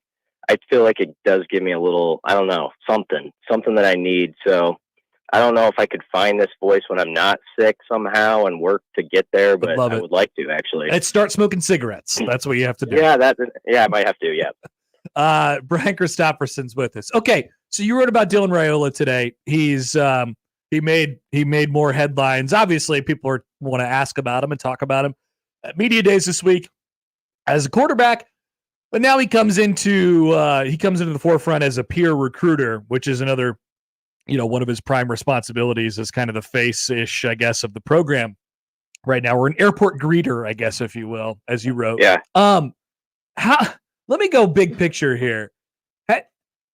Do you think in their wildest dreams, obviously they knew the Raiolas and they knew Dylan, and they know what they're getting as a player. And I think all that is checked out, but the way he's kind of taken ownership of this and what Rule talks about him, coming in and working hard. Rule made an appearance on the SiriusXM Big Ten show where, Rule talked about he almost like passed out because he checked at the line of scrimmage on his first practice or something like that. He's like, this is amazing.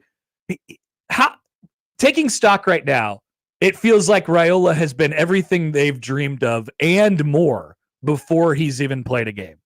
Yeah, I think he has this offseason at least because, the most important thing is he has all the talent in the world. Everybody knows that. But to come in and just like sort of put that aside and be like, I got to earn it from day one. I have to show guys like Gifford and, Ty Robinson and those other guys who are veterans on this team. I'm not going to just rest on the laurels of being that 5-star recruit and living in the past and all that came with that. That was another era. This is a new journey. And I think from day one, he's done as good as you could hope at that. And that comes from interviews with a lot of different people. They all say the same thing on that front. And then he's been willing to be out there when he needs to be. Like he's being humble in the parts where it's required within your own team and blending in. But then there's an understanding of it does matter to Husker football and to this fan base. Like when he would go down and sit on the front row at PBA during games and stuff and take pictures and all the things that come with that. And he's accepted that and by all accounts handled that very well. And then I think we knew that there would be recruits that would be curious about Nebraska, maybe more so than they would have been because of Raiola. But I have to admit, it's been to a level with certain stature of guys in the recruiting rankings that I would not have guessed, and I know like Dawson Merritt ended up picking Alabama, but people might remember, as my colleague Mike Schaefer, he talked to David Merritt about Raiola, and he was throwing out like some Mahomes comparisons, just like in his traits, and so like you see some of that same stuff in him.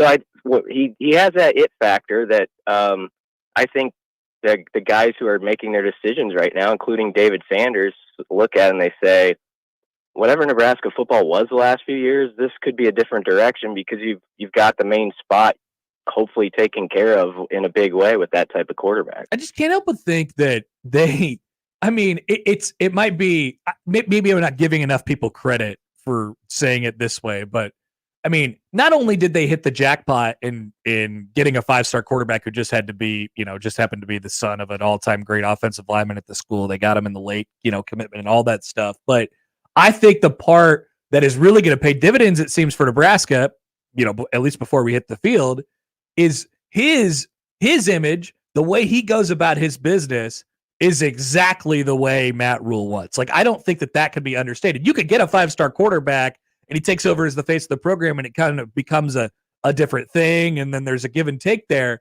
but it just is in lockstep. And I think that's the thing that I've really noticed over the last couple of weeks. I've seen some 4 and 5 star recruits go to programs, maybe even a couple that have popped in here, and there's a little bit of a prima donna-ish air to them that is sort of off-putting to everybody right off the bat, and it immediately makes it tough for them to succeed. And I think from what I've heard about Dylan, I'm not going to pretend to know him inside and out, but he's just sort of that type of guy who he wants to, like, you know, earn it and not act like he's better than everybody else. And I think he's been well prepped for it by his family, of course. And he's really hit that out of the park. Now we're going to get to the part of the season, and Rule kind of mentioned this at media days, where he's going to have a game where it goes off the rails a bit, I would guess, or, you know, you throw a couple picks and you have to deal with that, and there will be critiques and how you handle the tough stuff. But to this point, he's done everything you could ask. And I have to admit, like last December, I was one of those people, remember the whole week where it was crazy with Kyle McCord and all that? Mm-hmm. I was that person who was like, I've always kind of been like, give a guy a bridge year. Like, it'd be huge if like they had like that McCord guy or somebody, and then Raiola could grow behind the scenes. And now that almost seems silly to me that that was my take. You know what I mean? And that sounds like overhyped because he hasn't taken a snap. But I really, like, right now, like, would say that was a stupid take. That's like what I would say right now. Brian Christopherson. It does. It seems like a long time ago as well, by the way. You're off the hook on that one. I don't, because thank you. On its face, it's not a crazy thing to say out loud. Yeah, give the guy a bridge year. Would have been really, you know, set up pretty well if they have a gap year quarterback who played at Ohio State last year, and then they could just deploy this guy. But you don't get the same, to your point, BC, I think, like, you don't get the same, I don't know, he's got this, you'll see this kind of outward personality come out now that he's been able to take reins of some things in the offseason. And think how weird, we're talking about something that's not even real, but think how weird it would have been if there was a veteran right now who you like started for a few games and his first rough day, like what the commotion would be to like get the kid in there. I mean, it's just so much more seamless the way it can work out how it is. He's going to take some lumps along the way. I hope people are understanding of that. But I think, you know, he's a guy who, when we did our indispensable list and had him lower than people would have, but that just showed you, like, people are like, actually, I think you're not hyping him enough in this case. This is a guy where the fans are really optimistic he's going to be who they think he is. And so that's fun and exciting. And I think from what I know of him and what we've heard about him, he has the mentality to deal with that. Brian Christopherson's with us. Let's flip over to the defense from media days. I was thinking about this over the last couple of days as Isaac Gifford and Ty Robinson get out there, and you could even throw a Tommy Hill in this conversation, Nash Hutmaker, all guys who had opportunities aplenty along the way, Jamari Butler, to not be here anymore, whether it's to go to the NFL or not play football entirely, leave Nebraska. A lot of opportunities over the last few years for those guys to not be here, including this past offseason. I think this defense, and then you throw in Tony White as well, who might not be long to be a defensive coordinator. Is it fair to say that this defense has a bit of a last dance vibe? You made a Jordan reference earlier with your voice. I think they got kind of a last dance vibe to them here. Not that they're going to be bad next year, but a bunch of guys who all came back for kind of like a common cause. I can only imagine that helps in their pursuit of whatever they're trying to get to this year. Yeah, there's some of that going on. It's a little similar. It wasn't a good season record-wise, but remember the 21 team where Dillman and there was like a collection of like 4 or 5 guys who sort of decided they met together and were like, let's run it back one more time. And that was sometimes a really plucky defense. Like they kept Nebraska in some things against really good offenses that year, so you got to give them their due. I think there's some of that going on with this group. It's the unfinished business component. Isaac Gifford is, to me, the face of that, like a guy who definitely could have had options. I think Ty Robinson in talking to him in Indianapolis, felt like he played a really good last 4 games, but he sort of was still dealing with that shoulder before those last 4 games. So he didn't think he had the film that he can have for an entire season, which he wants to put out there this year. So yeah, it's all worked out that, you've got guys at different levels who all came back. You could talk about Ty and Nash up front, Jamari, obviously, Bullock in the second level, and then, Gifford in the back end. That should help you a long ways. But, we've kind of, I would say this offseason, acted in conversations like they're just going to be a top 10 defense again. Like that's just going to happen. I like the mindset when you talk to those guys that they know it's not going to be that easy. You got to go, Gifford was saying, like, we were a really good run defense last year. We got to do that, but we got to be like the top in the country, be that type of group.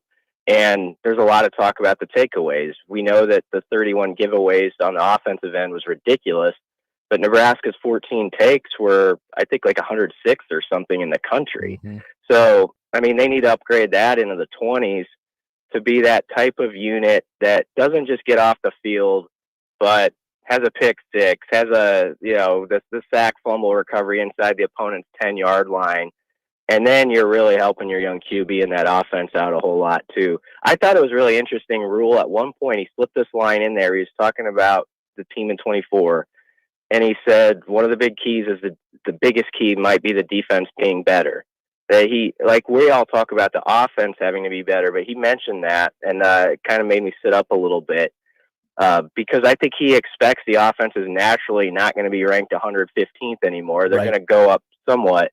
So now can the defense, to be a really great team, go from being like 10th to 15th in the country and stuff to like top 5 with these guys we're talking about. And that's where, if for people snicker about Nebraska and college football playoff talk, that's where that would enter the conversation if you're that type of unit. We'll let you go on this, BC. Like there are things that can happen during the offseason and maybe still even during the preseason that would like dissuade you from thinking that I don't know, there's a chance that this defense like doesn't get better. I do feel better about even knowing it's the same parts. They added Sire, right, and I suppose a couple pieces back there.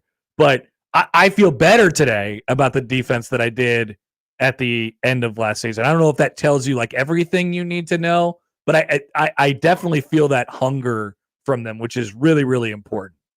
Yeah, and I think they have a list of about 5 to 7 guys who were really good last year, but all could be great this season. And I would highlight Jamari Butler specifically there. He's like an example to me of a player who he led the team in sacks and TFLs, but like go back and watch the Illinois game. It'll be tough to watch the offensive parts of the second half. That was ugly. But on defense, Jamari, I think, had a couple sacks, but I mean, he could have like 4 or 5. Like he was that close on a bunch of plays. And if you watch the Iowa game, there was a couple he left out there.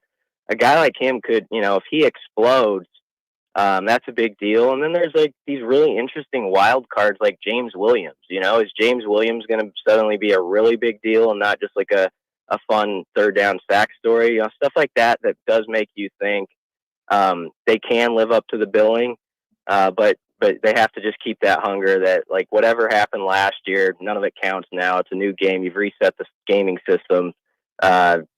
Go at it like it's nice. Like it's 0-0 again. So I think they've got that mindset, and they got a leader in Tony White who's really good in instilling that in them. Very good topical reference, BC. I like that. The reset, you reset the system. Home. Nice job. All right, enjoy your weekend, my friend. Camp starts next week, so rest up a little bit. Get rid of that bug, whatever. Yeah, I will. I won't get everybody sick over there. I'll be good by then. See ya. Yeah, thanks. Bryan Christopherson of Husker 247. That's good. Mike Riley would always be sick around National Signing Day. He'd always come up and he would have a cold. Right. And so maybe this is the time, coming. There's a little bit of travel. People are coming off vacation. You're going straight to media days and then straight into camp. Maybe it's time to get that sickness out of the way. I'm ready to rule. I don't think St. Elmo's sanitizes the way they should. That's slanderous, Josh. Careful. That is one man's opinion, not based in any fact. You've never even been. Never. Nope. I would never. You wouldn't ever? It's pretty good. The shrimp are really big in that shrimp cocktail. I actually would really like to go to that place specifically. The people don't. They always take pictures of their steak. They never take pictures of the shrimp cocktail. I've heard they're huge. Yes, they're gigantic shrimp. There's probably 4 or 5 of them in there. It'll fill you up pretty good. Oh, okay. The Olympic opening ceremonies are going. I've seen a lot of dignitaries. Josh is enthralled by the Ralph Lauren. He loves the Ralph Lauren. Guys, it's just you are so white, Josh. Yes, that is part of it. It's just so classy looking. Just that's exactly what a white guy would say. I'll never be able to afford it. All right, Josh has the odd news when we return on 1620 The Zone.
And now we've reached the point in the show where Josh Odson reads the peculiar, the bizarre, the comical, the odd news with Odd Son. Odd news, Odd Son. See what we did there? The odd news with Oddson. Coming up in a few minutes, we'll introduce you to our Will Bond of the day, or Will Bond of the week. You probably already know what this is about, but we'll play it for you anyway, coming up in just a few moments. But first, the odd news. Hello. Josh. How we doing? Good. Okay, we begin in Paris for the Olympics, Connor. Yes. I know. Big boats. Talking about the Olympics. Oh, my God. This whole show is going to turn into Olympics. It is not. That's what people are saying. They won't let me. The press conference for Flavor Flav. Remember, he's the big hype man for U.S. women's water polo. That's right. He is in Paris and gave a press conference yesterday. That's good. 65-year-old rapper is at the games as the official hype man for the U.S. water polo squads. Okay, so it's plural, so it must be men's and women's, excuse me. After three-time gold medalist Maggie Steffens put out a call on social media asking for financial help, to which the founding member of Public Enemy answered. No, you don't have to describe him that way. This is the guy who wears the clock. He's the clock guy. His given name is William Jonathan Drayton Jr. I don't know if you knew that. I did not. He said, "This is an honor and this is a pleasure and a perfect measure, and I'm going to keep this memory as a perfect treasure." See, he rhymed because he's a rapper. To be clear, Flav has no background in water polo, though he said back in the day growing up, I was one hell of an athlete. All right. But in this case, he does have money. Yes. This is an article from the USA Today, and it adds, fact checking was not available for this claim. That's hashtag journalism, baby. Yeah. AI couldn't do it for me. I recently got in the pool and got to learn how difficult water polo is, Flavor Flav said. I was in the water for 7 minutes treading water. Boy, that was the hardest 7 minutes of my life, but the girls said I did good. He even scored a goal on Ashley Johnson, who was widely considered the best water polo goalie in the world. No kidding. Yeah. But he's really just a hype man and a money man for the U.S. water polo teams. That is great news. That is. We have brought out all the stars, including Peyton Manning, Kelly Clarkson, Kelly Clarkson, the sex podcast lady, Call Her Daddy, and I mean, who else? Scott Hansen's doing Gold Scott Zone. Hansen. That's right. Keenan, Kevin Hart. They'll be doing a show every night. Keenan Thompson? Yeah. What other Keenans do you know? I don't know. I'm not sure. Poll question. Do you know any other Keenans? I know one other Keenan from earlier in my life. Yes. But it wouldn't have been him, obviously. So I don't know what I was asking just then. Connor, this next story, I don't know if this is going to chap your hide. I don't want to do that as you're going away for a few weeks after this. I don't want our last odd news memory to be bad, but take a risk, Josh. The Ohio Supreme Court has made a ruling on chicken wings. Oh no. You're right. You're right. I am going to get triggered about this. What did they say? A divided Ohio Supreme Court ruled yesterday consumers cannot expect boneless chicken wings to be free of bones. Okay, this doesn't trigger me that much. Okay. I thought we were headed toward kind of like a hot dog sandwich type of thing. But we're okay. See, I didn't know. I'm like, is it in that arena? Yeah. But it rejects claims a restaurant patron who suffered serious medical complications after getting a bone stuck in his throat from eating boneless chicken wings. And it went all the way to the state Supreme Court for some reason. Michael Berkheimer was dining with his wife and friends at a wing joint in Hamilton, Ohio, and ordered the usual boneless wings with Parmesan garlic sauce. A tad overrated, if you ask me. You don't like a good parm gar? I like a good parm gar. There's too many parm gars out there. That's fair. when he felt a bite-sized piece of meat go down the wrong way. 3 days later, feverish and unable to keep food down, Berkheimer went to the ER where the doctor discovered a long, thin bone had torn his esophagus and caused an infection. Dear God. Berkheimer so obviously the first problem is this person can't eat correctly. Well, they're boneless wings, Connor.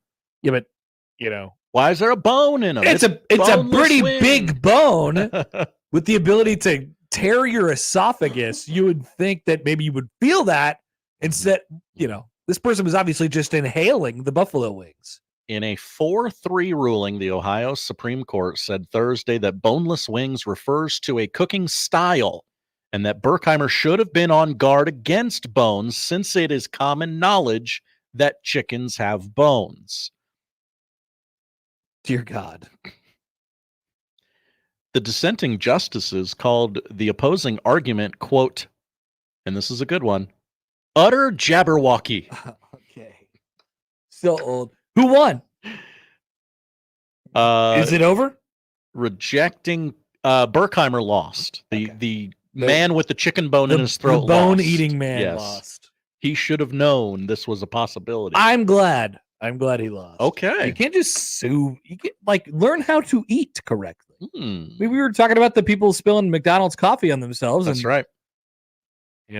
That's how this whole thing started. Everybody could sue you could sue companies for you being an idiot, as long as the language is correct. I don't like that people have found that out. I want to shout out Dan in the YouTube chat. Dan in the YouTube chat. Keenan Allen, he says. Oh, Keenan Allen. That's Keenan another Allen, Keenan. Sure. Other people are saying Keenan Ivory Wayans. Oh, yeah. Great pull. There's funny. A Keenan Wayans? There are many Wayans. I'm going to get you. I know there's many Wayans. Yeah. I didn't know there's a Keenan Wayans. And famous Keenans. Let's Google. You look at that, and I'll tell you this. Now, I wasn't sure how you'd react to the chicken wings story, so I got a tried and true Laugh Factory bit for the third. Truck spill of the week? Even better.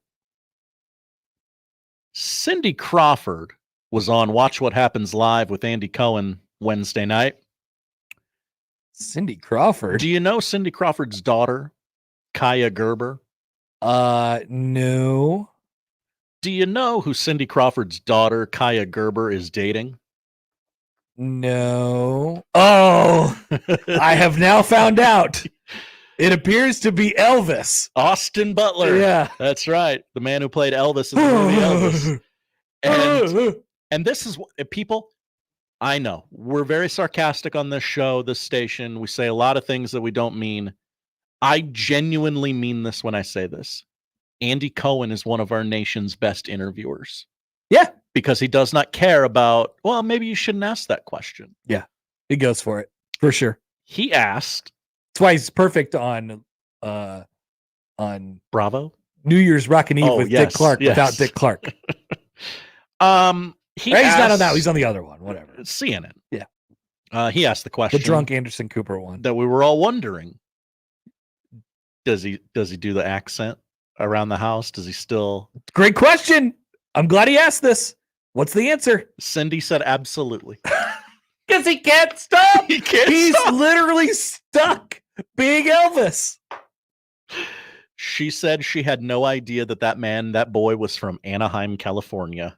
She thinks he's from Memphis or something. Yeah, she thinks he just spent so long doing the voice that he absorbed it and it is now a part of him. I think that's true. That's clear that that's true at this point. I can't stop. He is trapped. He is literally trapped. He cannot stop being Elvis. Elvis is trapped inside me. Kaya Gerber. I didn't know about Kaya Gerber. Cindy Crawford's daughter. She's apparently a someone. Not really. Not really? I mean, she's been in a couple television shows. I don't think it's about the TV shows. Just wow, she looks just like her. She does look like Cindy Crawford, for sure. She was born September 3rd, 2001. Wow, what a 22 years old. What a maternity leave for Cindy Crawford. Why is no one happy about my baby? You gotta see the baby. Oh, it's Cindy. No, thank you. America is mourning. Cindy, we just had to come see the baby. We need some good in this world. That could be you, Connor. That baby was born. That baby, meaning the 22-year-old Kaya Gerber, was born 1 week before everybody's life's changed forever and ever. Wow. Wow. Yeah. I'm glad we got to check in on Austin Butler. I didn't have that on my bingo card for today's show. Good one. I'm also on the famous Keenan's page. Really not much going on here. Charles says Keenan McCardell. Good one. Yeah. Good polls. The most famous Keenan, according to famousbirthdays.com that loves the TikTokers, is Keenan Cahill. He was the one who did YouTube videos. You might recognize him if you saw him. I would have a difficult time describing him. But yeah, so he's number one. Then Keenan Allen. And then TikTok star Keenan Banfill. Then TV actor Keenan Tracy. None of these people I recognize at all until you. I mean, really, I can't believe. I do recognize Keenan Cahill. There you go. I told you I can't. And I would not know how to. Yeah. Yeah. Where is Keenan Thompson on this list? Is it spelled wrong? Is he just not on famousbirthdays.com? Keenan only has one. The real Keenan. Oh, Keenan is spelled one. He's got one N and one A. Yeah. Kenan. He's Kenan. I did not know he was a Kenan. Okay. So that's why he wasn't on that page. Really got to the bottom of that. Tay writes in. Hi, Tay. She also, Kaya Gerber, dated Jacob Elordi, who was also Elvis. Oh, okay. Interesting. Whoa. Interesting. We need to have some speaks. People do talk about that Jacob Elordi guy. He just keeps popping up, and I go, "Who is this guy, honey? I've seen him before." And she goes, "You ask me this all the time. That's Jacob Elordi." He hosted Saturday Night Live, I'm pretty sure. Oh, come on. We got to raise the SNL bar. So he was Elvis too? Yeah, in Priscilla. Oh my. He was also in Saltburn. He's in Euphoria. Now, but and those kissing booth movies. We are to believe that Mr. Elordi stopped being Elvis. Yes. Austin Butler has not. Yes, like and a normal physically human being. Can't. Right. Impossible. He would love to. Austin Butler would love to stop being Elvis. He just can't. He can't. It's impossible for him. Thank you for that note, Tay. I appreciate that. Yeah. It's this very is good help from the audience. All right. Thanks, Josh. Thank you, Connor. That's the odd news. Let's hear from the Wilbon of the week. Wilbon of the day, Wilbon of the week. His name is Paul Feinbaum. Next on 1620 The Zone.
let's get back to the Connor Happer Show on 1620 The Zone.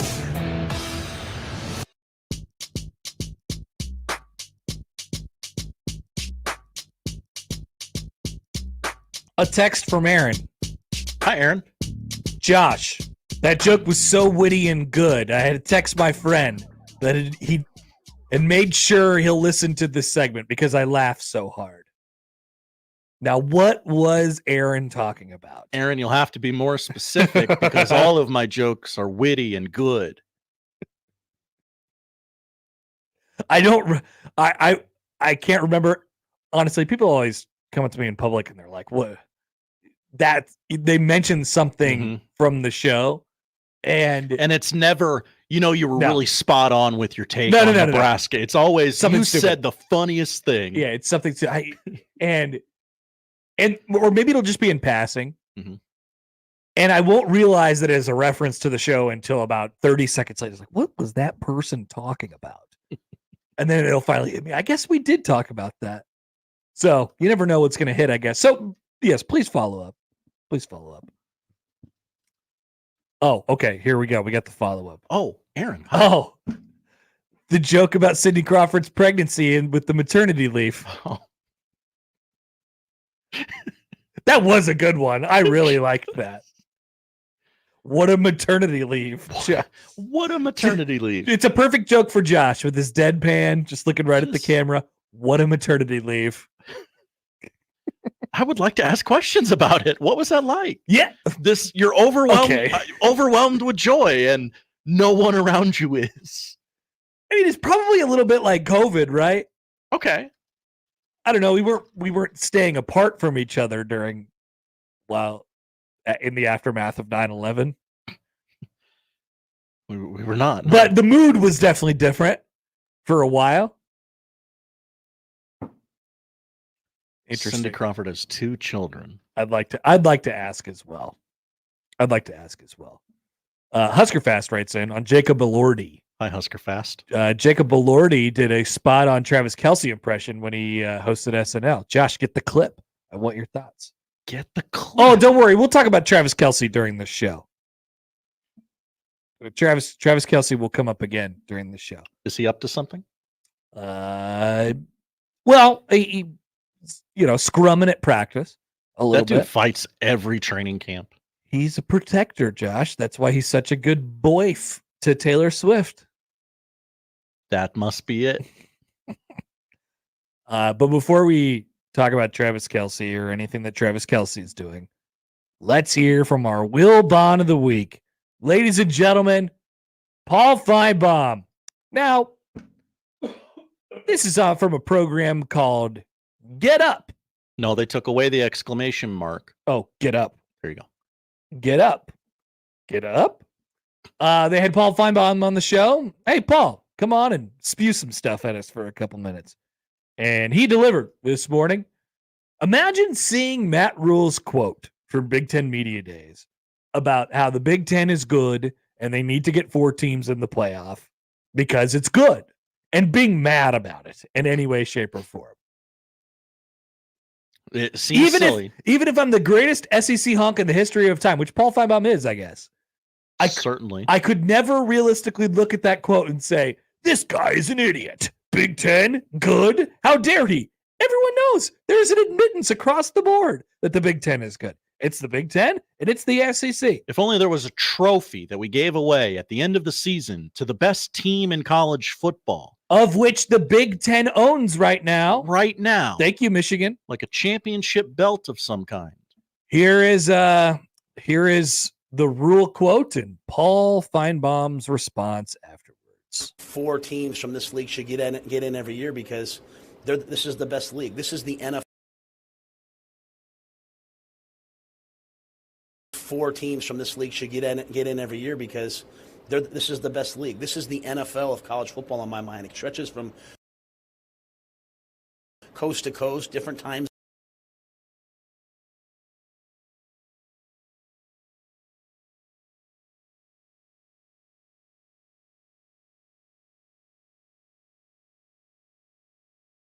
Teams from this league should get in every year because This is the best league. This is the NFL of college football on my mind. It stretches from coast to coast, different time zones, different weather.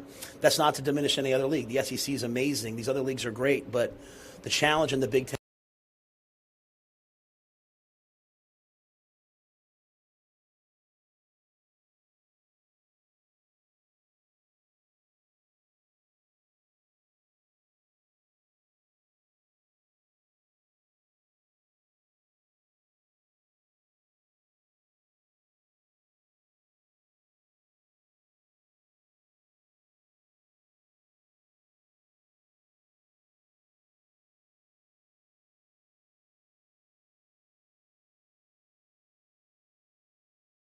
Your lane, okay? Job one, win enough games to get to some stupid bowl game. Don't worry about the big boys because you're not one of them. We saw what you did in the NFL. You were a complete disaster in Carolina. You somehow got this job in Nebraska, and you're talking like you belong at the table with Ohio State and Georgia. You don't. Just try to win maybe 6 games. Quit choking big games on the final play and leave the punditry to the professionals. Thank you. This has been a public service announcement from Paul Feinbaum, and it absolutely lived up to everything we were. Paul Feinbaum. That sucked. That was the 30 seconds I wish I could have back. That was horrible. Be more specific. All of it. The whole thing? Mike, Paul, the whole thing. First of all, he fed it to him. You heard the Rule quote. He said, I think this is the best conference. This conference should get 4 teams in the playoffs. And then Greeny feeds it to him, and he's like, Can you believe this guy? He said the Big Ten should automatically get 4 teams in the playoff every single year. Can you believe the gall? What do you think, Paul? I mean, not what he said. There's a difference. The word automatically is important in there. And Rule's just sticking up for his conference just like anybody else. Also, he said nothing about Nebraska in that entire 20 seconds that they played for him. Not a single thing about Nebraska. He's been very clear. He wants to get Nebraska. He said a lot of times this week, hey, look, my job is to get Nebraska to be relevant again, insinuating that they're not really relevant right now. He knows. He's very well aware that they haven't won as many games as Ohio State and Oregon and Penn State and Michigan over the last however many years. And they haven't won as many games as Wisconsin and Iowa. He knows. He is aware. And so that sucked. And I'm sorry we had to do that to you. I didn't like it. Let's do it again. He's our Will Bond of the week. Oh, are we rolling on the stream now? Yeah, I just want to do it because I know I can do it now. Okay, here we go. On the YouTube, here we go. 4 teams from this league should get in every year because this is the best league. This is the NFL of college football on my mind. It stretches from coast to coast, different time zones, different weather. That's not to diminish any other league. The SEC is amazing. These other leagues are great, but the challenge in the Big Ten is going to be really difficult. So he says the Big Ten should just automatically get 4 teams in the playoff. Paul, what do you think of that? Matt, stay in your lane, okay? Job one, win enough games to get to some stupid bowl game. Don't worry about the big boys because you're not one of them. We saw what you did in the NFL. You were a complete disaster in Carolina. You somehow got this job in Nebraska, and you're talking like you belong at the table with Ohio State and Georgia. You don't. Just try to win maybe 6 games. Quit choking big games on the final play and leave the punditry to the professionals. Thank you. The Wilbon thing. Why is that? Because the Wilbon thing, like, at least Wilbon was calling him out, and at least Desmond Howard was calling Frost out for stuff that he said. True. That's not. How did it get? It went from 0 to a billion in like 1 second. He's like, "You think you belong at the table?" No, I didn't say that. Paul. Since I know that like reading and like intelligence isn't like very chic in the Southeastern Conference. Chic is a word that means cool, by the way. Thank you. When he was speaking about the Big Ten, he meant geographically, it is a nationwide conference, unlike your little inbred conference there in the Southeast. This is a national conference where you have to take into things like nationwide travel and things like that. It has many good teams. It has quite a powerful footprint in this great country of ours. And he can compare it to the NFL because he's been there. Sure, he didn't do great, but he's been there. He knows what it's like. It got so personal. He was like, how'd you even get that job, Matt Rule? Well, I don't know. It was probably turning around two absolute dumpster fires in college football. Winning at Temple and Baylor. This is actually worse than this is. We have to now rename the award. It's no longer the Wilbon of the week. It's even though I love the Wilbon of the week because radio guys love alliteration. Mm-hmm. We might have to change it to the Feinbaum of the week. Feinbaum Follies. Feinbaum Follies, whatever it might be. It's horrible. I mean, I've never seen a bigger overreaction to a nothing quote than that. And I understand part of what ESPN is doing is this exact thing. Totally. This is what they want. Yeah. You got it. Okay. You got it. Of course, you bring up Nebraska on your show. We're going to talk about it. Yeah. It's going to happen because every time anybody talks about Nebraska, the only thing they can bring up is how they suck. I get it. They do. But Matt Rule wasn't even talking about that. He wasn't even talking about Nebraska. He's talking about the conference as a whole. And he also said, with all due respect to the other conferences, I think those conferences are really good. But the Big Ten's hard. That's all he said. He didn't say it was harder than any other conference. He said it was just hard. Just hard. It's just hard. That's all. So I don't have much more to say about it than that. I really don't. I do, but a lot of the things I have to say aren't nice. Well, you've already covered a couple of those, I think. Yeah. Aaron writes in. Hi, Aaron. The fine bomb of the week. All caps bomb. Fine bomb of the week. I like it. I like it. We can tinker with it. Okay. Yeah. Okay. So he doesn't really like it. He wants to tinker with it. He also says, I don't even like the Big Ten or root for them, but this stupid thing might have finally made me take up my axe and now go to war with these honks. That was so blatant who they're in bed with money-wise. Atrocious journalism. I mean, like, you have Paul Feinbaum on for exactly that, right? But it is emblematic of ESPN in general, right? They don't talk much Big Ten football. You know, they don't. And so will they going forward? It's not like they were going to have a panel up there and discuss which conference is better. Stephen A's on vacation. He'd be in there. And he's not the one I want talking about college football. Oh, but they'd make him. Sure. They'd make him talk about college football. Jimmy brings up a great point. Nick Saban was awful in the NFL. Interesting. How'd he get that job? How'd he get that Alabama job? How'd he get that Alabama job? I guess it just kind of worked out for him, didn't it?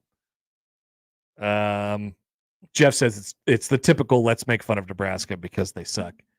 Yeah, it does. It does. It's gaslighting. Matt has another name for the award, by the way. Oh. From the JTech Construction Zone Twitter feed, the fine stink bomb of the week.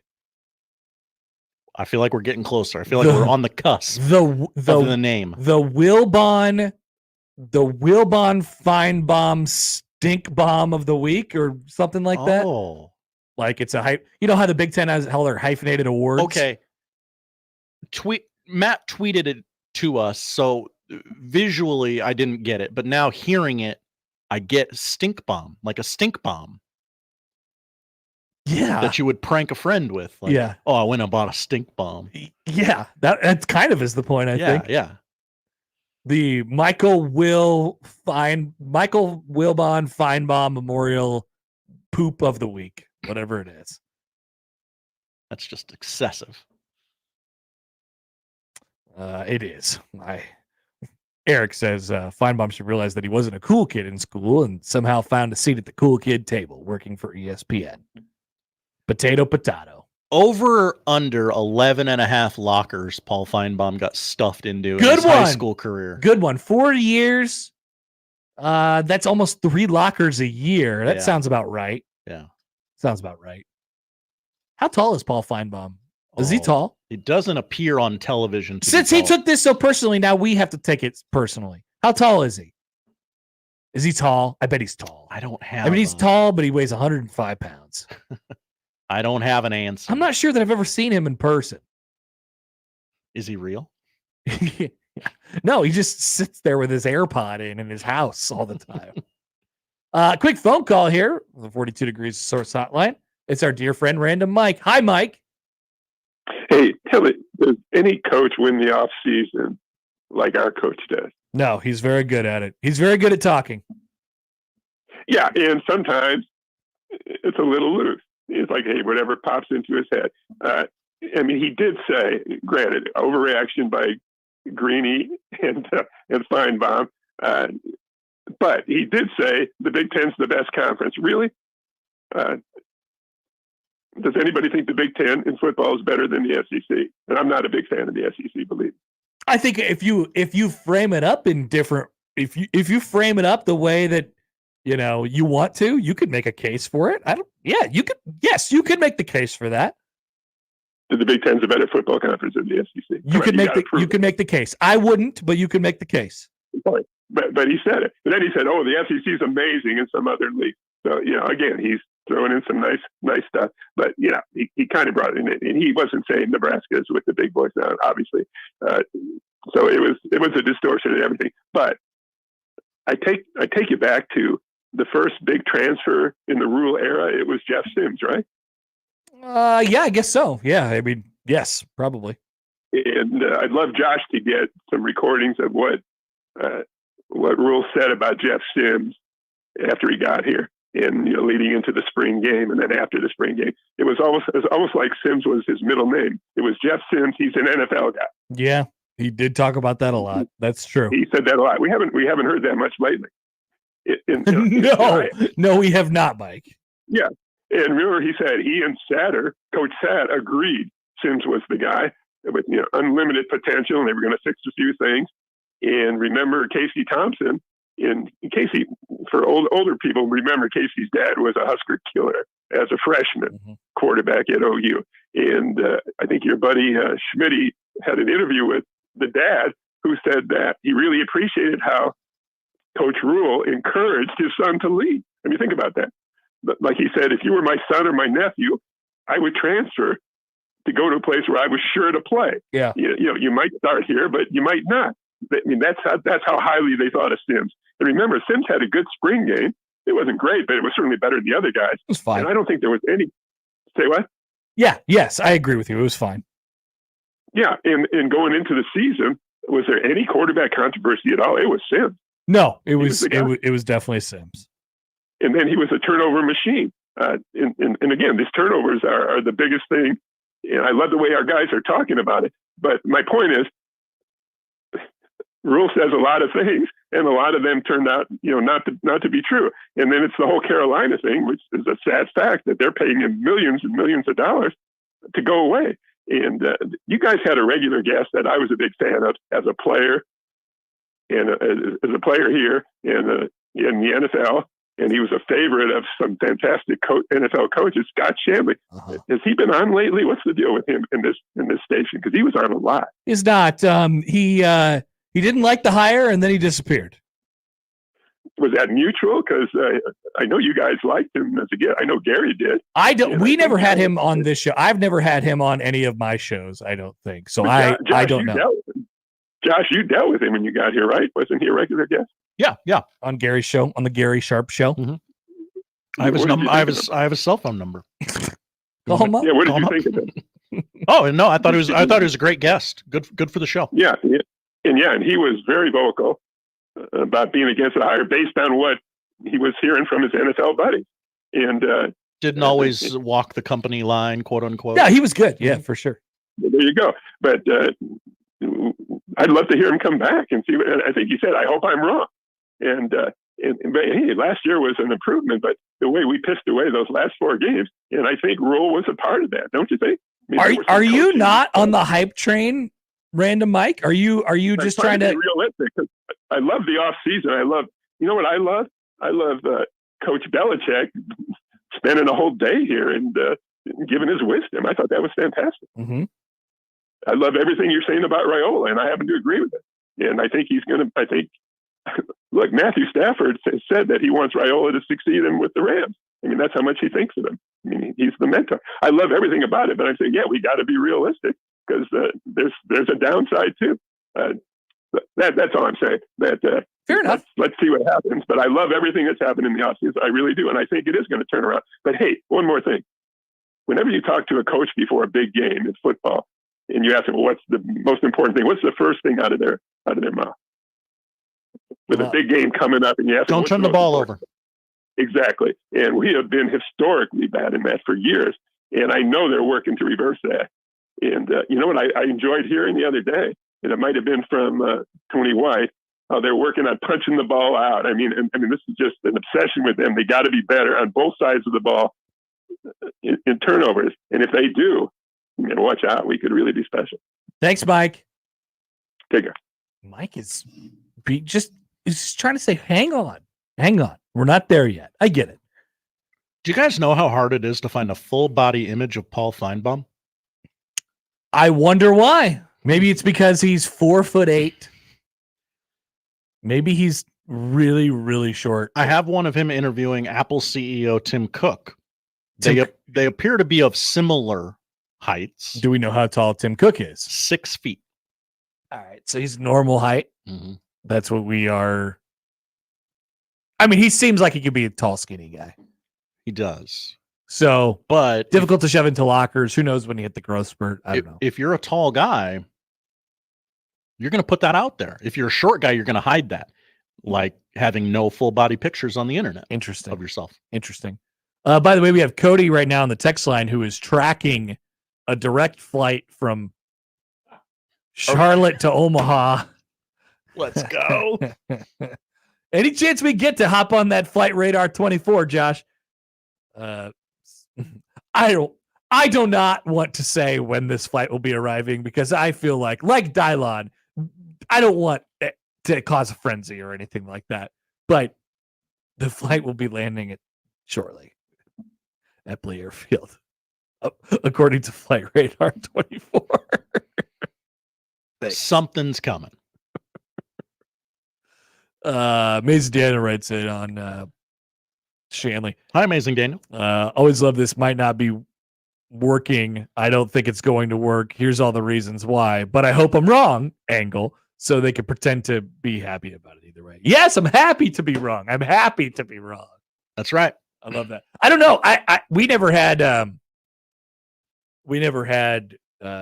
Shanley. I've never had Shanley on any of my shows. So I don't know. I wouldn't be. Would you like to? I have his phone number.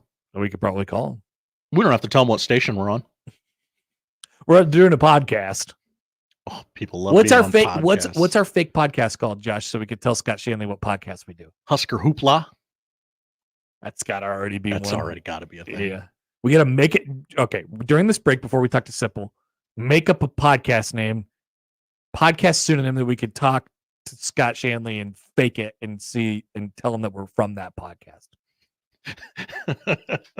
Maybe it doesn't have Husker in it. Maybe we stay away from that. We're just a pie. We're just like the football, the all 22 something podcast. Ooh. You know, football dudes love the all 22. The wheel route X option podcast. Something like that.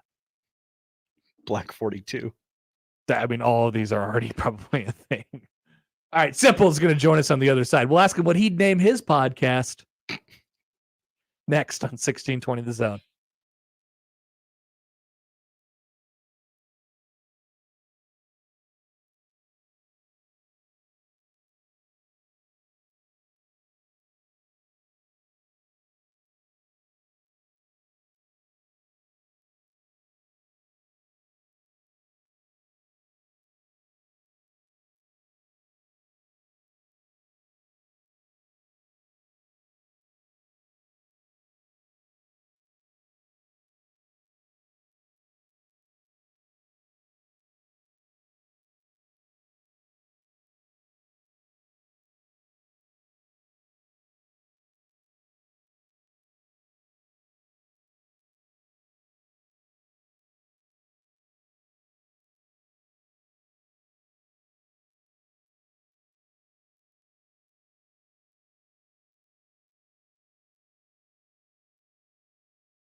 All right, Sipple will definitely text me in 2 minutes or less and say, ready. But not yet. That's all I need. I just need the green light. Should we start texting him during that break before? Maybe. Hey, you ready? All right, yeah. Get to a safe place right now. Joel has a really good name for our fake podcast. Oh, there he is. Joel has a really good name for our fake podcast, so we could call Scott Shanley and ask him about Matt Rule. He says we should call it the Inside Veer Podcast, your number one option for takes, for football takes. Yeah, you got to be like an X's and O's podcast. Everybody loves those. Everybody's doing those now. Everybody wants to have the next JJ Redick podcast. Should we pretend to be like Saints affiliated so he's got like a soft spot for us? Yeah. Like, we could borrow Michael's shirt. Michael's shirt. From his video. They hate us because they saint us podcast. That's got to be what Saints podcast already. Poll question is they hate us because they saint us a Saints podcast. And on it. Yeah. Get that one up there. Sipple joins us now on the 42 Degrees, the Source hotline. Hi, Sip. Yeah. What's going on with all that music? What music? Oh, boy. You couldn't hear it. I heard it. Are you messing with me right now? No, no, we don't. We might have been playing like the open music, but I mean, it got turned down. I don't hear anything anymore. Do you? There might have been some on hold music. Oh, really? That has been a bugaboo of the phone before. Yes. It wasn't typical on hold music. It was loud. Could you sing it? Could you describe it for what us? Genre? Yeah. Hum it. No, I couldn't describe it because there's no words. What did it sound like? I don't know how to describe it. Like the intro to a fast-paced movie, like an action movie. Oh, like dun dun dun dun dun, like one of those? Yeah, kind of like that. But how did it go specifically? I'm not doing that, Happer. I'm not doing it. Simple. If you wanted to start a podcast, you start a fake podcast and you wanted it to say that it was about football, what would you call it? Everybody's got names for their podcast these days. Like we got one that said the Inside Veer Podcast, your number one option for takes. I think that'd be pretty good. What would you name yours? What's your favorite thing that happens in football? No, I'd name it Football Inspectors. Football Inspectors. Football Inspectors? Yeah, like there's postal inspectors that I think monitor the postal service. Well, I'm monitoring football. Football Inspectors. Okay, you got copyright on that. That's how that works, right? This is yours now. Yes. Okay. That's as best I can do on the fly. I think it's really good. I actually think that's really good. Football Inspectors. Yes. All right. How's your trip to Indy? I saw you had a margarita. It looked nice. I love going to Indy. It's valuable. That setting is beautiful because you're in this gorgeous NFL stadium, which I never take for granted. Obviously, it's not. It's imperfect. The event's not. It's not a perfect event. But when you're dealing with that many levers, you're not going to get a perfect event. There's a lot going on, is what I'm saying. But it's great. I love going. It's sort of love-hate because it's if you're a writer, there's a fair amount of pressure because there's so much. They turn on the fire hose and so much is coming at, and you got to kind of decide on the fly. Okay, what's most important here? What am I going to write? What's Robin going to write? Robin Washington going to write? What's Sean Callahan going to write? How are we going to do this? We got to get it out quick. We have dinner reservation at 8. Everything's got to go fast. So it's always it's kind of a big scramble and you're exhausted. But then when you come away, I could spend the next 6 days writing stuff that I got from there. So it's really valuable. Yeah, Rule took everything. Sat up there he did the big podium and then sat on the side one for 45 minutes. There was a lot to that conversation, but I think the main takeaway from the entire thing seemed to be the confidence that he expressed in the group that he has. And you know, like I don't, it's because people look at that and they say Sipple, you know, how good are they going to be? Why do they think they're going to be so good this year? And he kind of explains it a little bit. Did you get the feeling of confidence from Matt Rule in this upcoming team? Oh, 100%. In fact, I'm glad you said that because that's what I wrote about.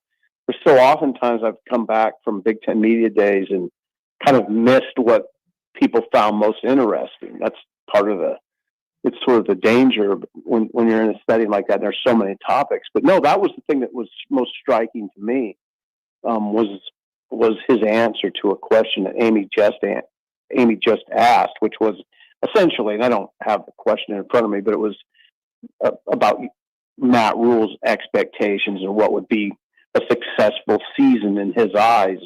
It was along those lines, and he gave a great answer. He was just and you know how Matt Rule is. He expands, and he says things that are kind of provocative.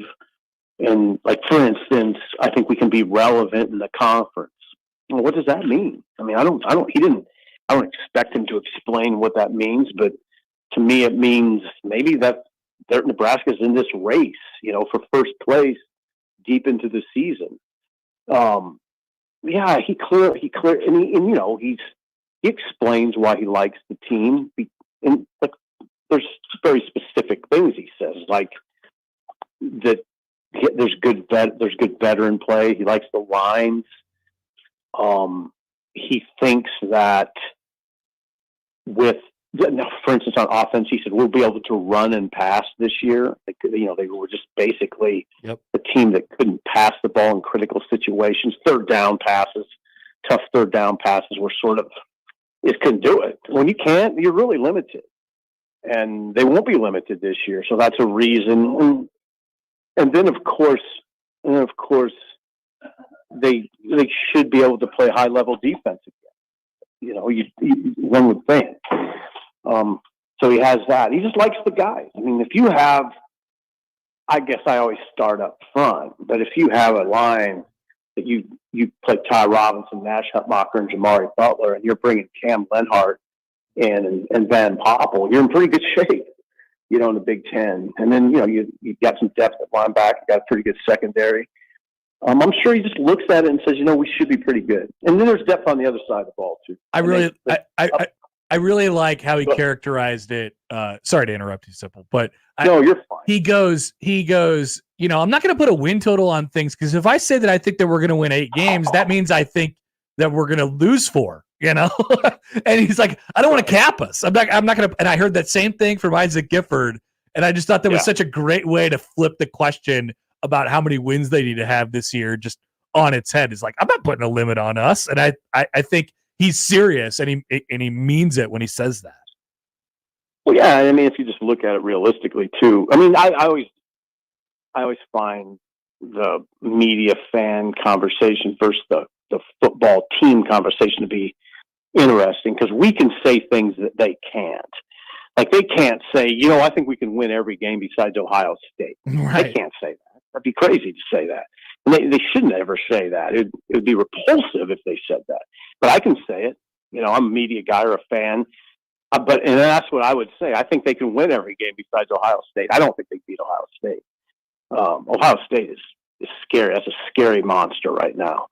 But I don't think they will win every other game. But they'll line up on those Saturdays or Fridays, and you'll say they can win this game. Every one, except for Ohio State. Sipple, how do you feel about? And we asked Munson, your colleague earlier, who's on top of the recruiting stuff, and he does a great job. I want to ask you, how do you feel about Nebraska setting things up with the best offensive lineman in the country coming into town this weekend? Well, I mean, I was just on a podcast with Sean Callahan, and Sean feels like, based on his conversations with the On3 folks at Tennessee, that it's a 2-horse race. It's Tennessee or Nebraska.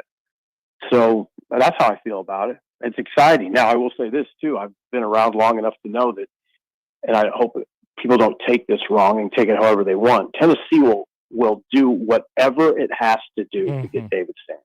He's just let your imagination run. Yeah. They'll do whatever it takes. There's a proven record of Tennessee doing that. They do it. They've got caught doing it, before the NIL world. And it was astounding the things that they would do to get a player. McDonald's bags. Yeah, it's gonna be tough. But he's here. He's coming. He'll be here in a couple hours. And I am in the camp that says it's monumental to have him here. People roll their eyes. They go back to Riley. They go back to Bookie Radley Hiles. Or what is his name? What was his name? Bookie. What was his last name? Radley Hiles. You got it. Okay. I thought it was whatever. But yeah, Bookie. They go back to that. They go back to that kid named Lewis, a big receiver from California, and then on and on with players that have come here, and high profile players that have come here and then end up here. Came here for visits, but didn't end up here. So I get all that, but I've always be in the camp that says there's no way you're going to get him if you don't give it a whirl. And so I give Rule and his staff a ton of credit for even being able to get him here, because he's not going to waste his time if he's not thinking about it. If he's not seriously thinking about Nebraska, there's no way. Right. There's no way he's coming here. He doesn't have to. He doesn't have to do it. He's here because he's thinking about it. Right. And that's all you can ask. Well, you mentioned about Tennessee doing whatever it takes. Do you think Nebraska will do whatever it takes? Now that they're in it. That's a great question. Do you think Nebraska will do whatever it takes? Well, I don't know how far Tennessee would push it. Very few things are illegal now. We're talking about NIL money, basically. I know. And that's what we're talking about. I think Nebraska has more scruples than Tennessee. All right? I mean, history would show you that. It's not out of bounds. Apologies to Vols fans, but your record is your record. And Nebraska has a history of having more scruples. So, I don't know. I don't know that it would come down. Who knows on these things if Tennessee would offer, but we're talking about $1 million probably. What if Tennessee offers $1.5 million and Nebraska offers $1 million? Some players would say, well, $1 million's fine. Okay. So I don't know. Who knows what that's all going to look like. But listen, I guess when Sean initially said what he said, my initial reaction was, oh, great, it's Tennessee. Because I know how Tennessee has operated in the past. Sipple. And I wouldn't say that about Georgia. I wouldn't say that about Kirby Smart. Yeah. I think Kirby, my understanding, and I have more understanding than I used to because I work for a recruiting website. I think Kirby has scruples. Georgia doesn't.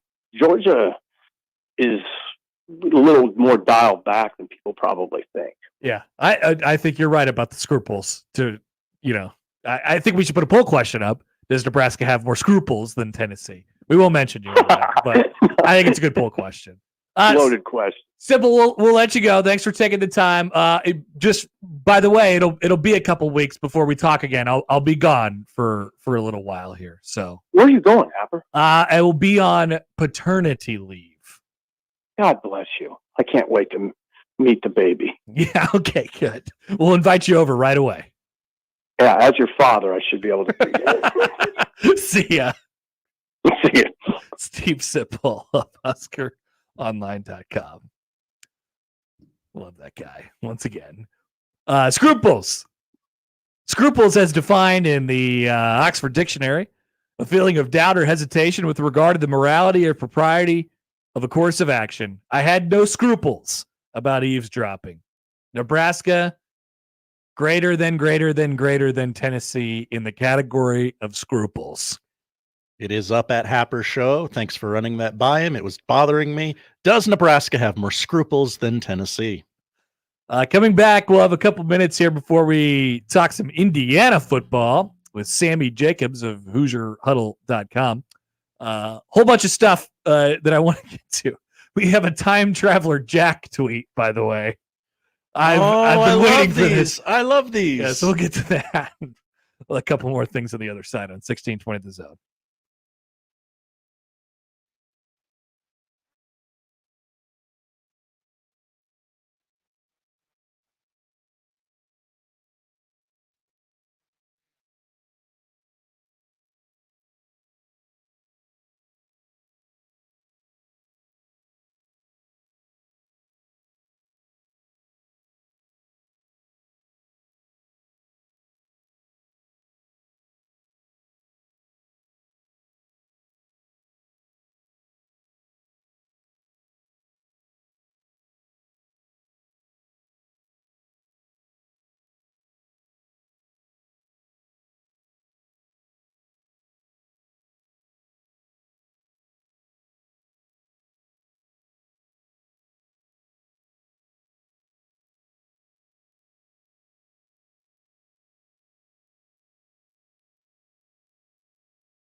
All right, opening ceremonies at the Olympics roll on as they introduce the countries on their boats. Looks like they have put 4 countries on this boat.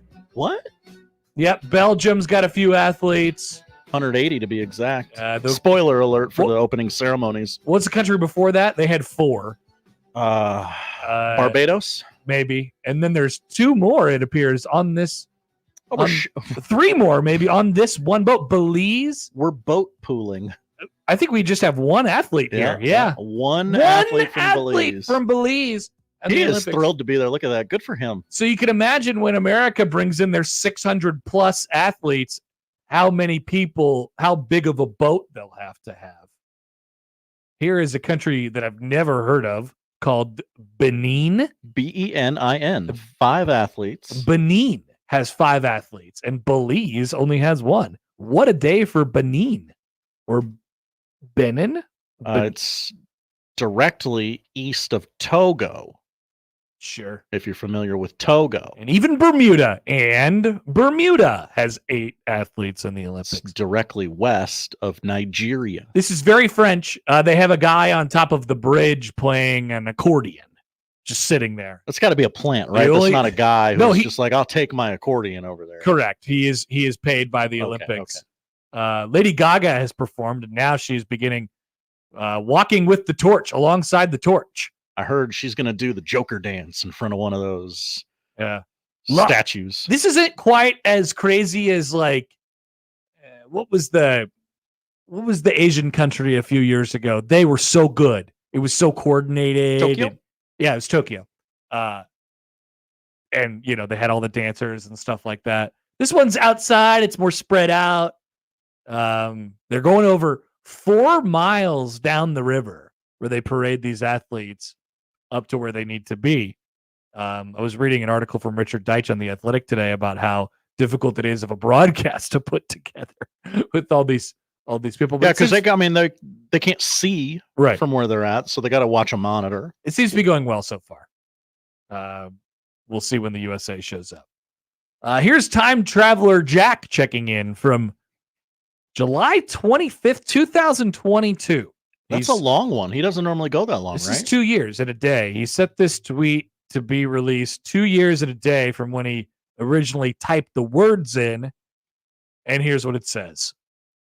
Hi, guys. Time Traveler Jack here, checking in from July 25th, 2022, where we're pumped for the coming resurgence of Scott Frost and the trip to Ireland. Who y'all got in DeSantis versus Newsom? Is everyone already done with Stranger Things 5? I bet Mike's mom had superpowers. There's a lot to unpack there. So, which would you like to tackle first? I mean, we can obviously get to the Scott Frost part first. Probably should start there. Boy, that feels like a lot longer than 2 years ago. We were getting ready to go to Ireland. I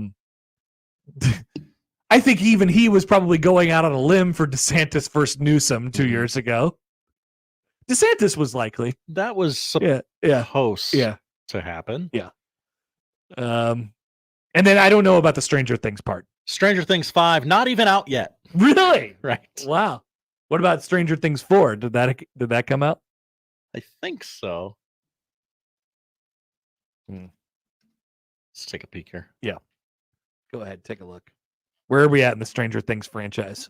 4 is out. It came out July 1st, 2022. So, and when we say 4 and 5, are we talking about movies? Seasons of television. Okay, got it.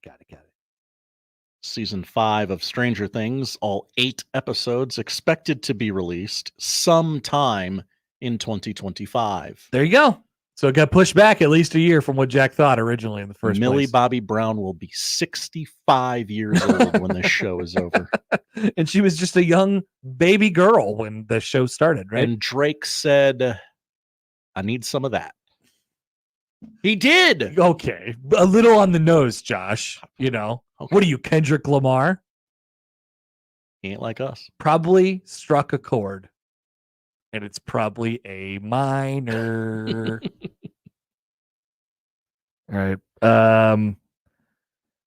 Yeah, but you didn't think that I was good for a good rap beef reference, huh? I mean, I explained the beef to you so many times. Yeah, but who would have thought that I would have remembered that? Good job by me, right? Absolutely. All right, let's check in one time here before we get to Indiana football. Let's check in with Texas. Oh, okay. What's Texas up to? So remember, Texas had the big old party to welcome themselves to the SEC? Sure. Pitbull was there. Mr. Worldwide. Would you like to know how much money they spent on their party, their big party? Oh, no. Sure. I mean, yes, I would love to know. I'm sorry. So in a day and age where we got to keep the budgets tight, Trev Alberts said we got a spending problem. Spending freezes all over this great nation of ours. Indeed. $2.3 million to throw their party, including $610,000 straight into the pocket of Pitbull and $35,000 in advertising, in which they paid to get a Times Square billboard to welcome Texas themselves to the SEC. Now, what a expenditure. This hasn't happened yet, but obviously they are walking around the offices at Texas going, man, it was a great party. They're still talking about sick party, right? How great the party was. Yeah, it's like a really good Christmas party. Now in September or October, someone is going to sit down with the party planning committee and go, guys, can't do it again. Probably a little much. Yeah, we kind of blew our budget on that one. We had a surplus this year, but we kind of ripped through it.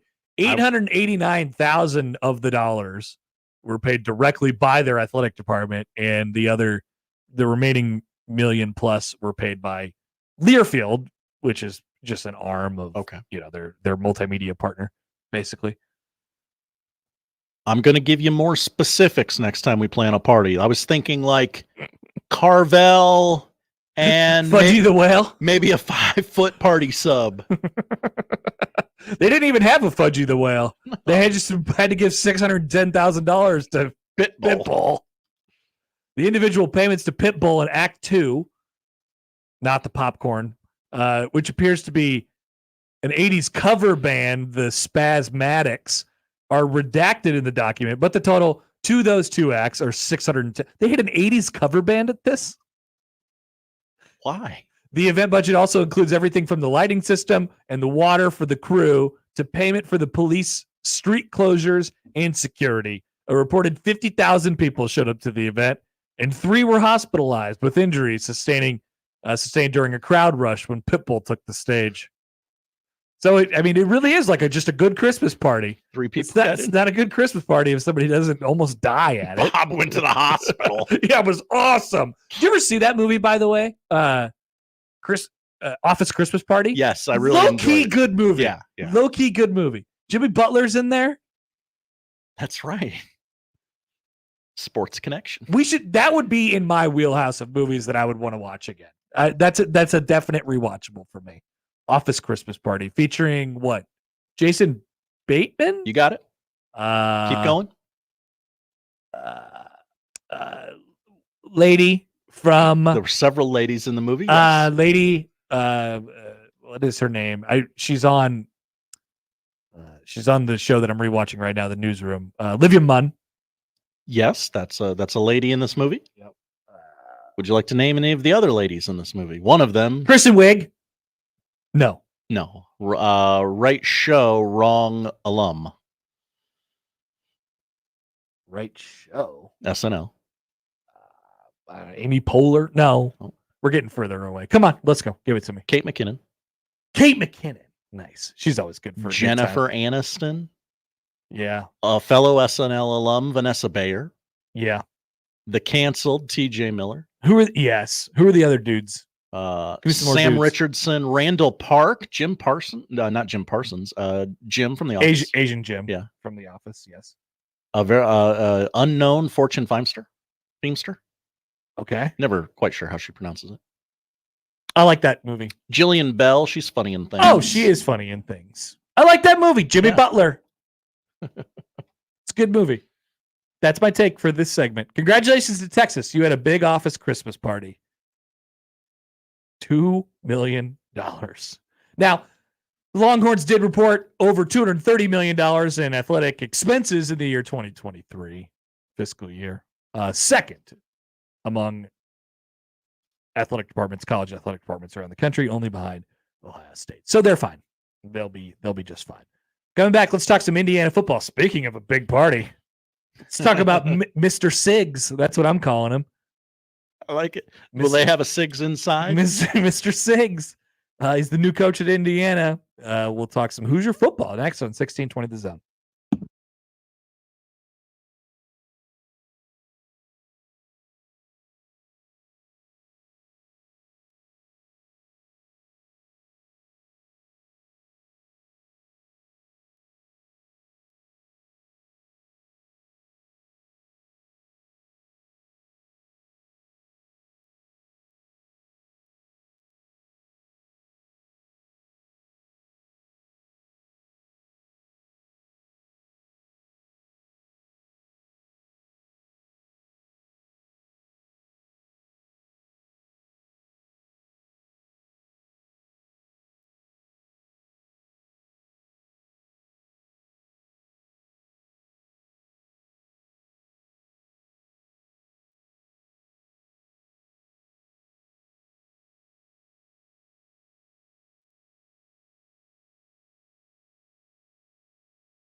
Welcome back. Connor Happer, Josh Outson with you on a Friday edition of the Connor Happer Show on 1620 The Zone, 1620thezone.com.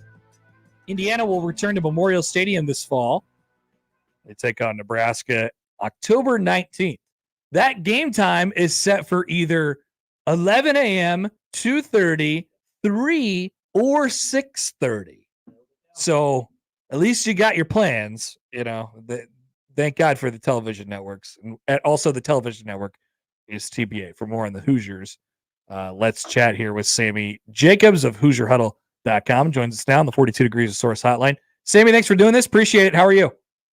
I'm doing great. So you're telling me at some point on October 19th, there will be a football game in Bloomington, Indiana between Nebraska and the Hoosiers? That is the plan. At some point? That is the plan. Oh, yeah. Sorry. It's on the road. Yeah, it's on the road for Nebraska. Yes, I am telling you that at some point during that day. We just don't know how early or how late. Yeah. Sounds about right for where the sport is going.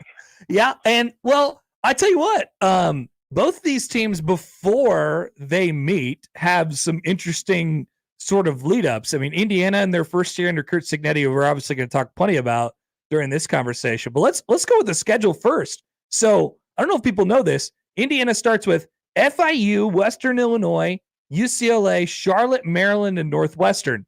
It's relatively light, and I know it hasn't been easy, but when you look at those first 6 games, I mean, there's got to be some Indiana fans who are excited now with a new coach that are kind of looking at that schedule and thinking, hey, we might be able to do some damage here. Well, yeah, I mean, you go back to the COVID season, IU opened up with Penn State at home, and then, 2021, you have to play at Iowa. 22, you have Illinois, who ended up winning, I think, 8 games that year. And then 23 opened up with Ohio State. So not opening up with the Big Ten opponent is, kind of a break. Getting out of that Big Ten East makes that schedule a heck of a lot easier, even though IU does still play Ohio State and Michigan later in the year. But it is a chance for Curt Cignetti and his coaching tenure to get off to a fast start with Florida International, and then Western Illinois. And then, of course, you travel out to UCLA, who's going through their changes too. Before, coming home, playing Charlotte and Maryland and Northwestern. And, you think if IU could get through that at least 4-2, you're in pretty good shape under first-year head coach.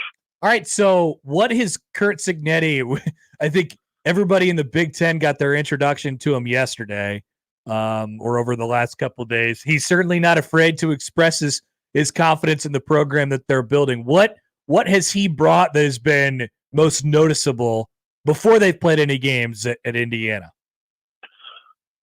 I mean, he's a guy that we haven't seen that type of confidence and bravado at Indiana, at least with the football program, probably ever.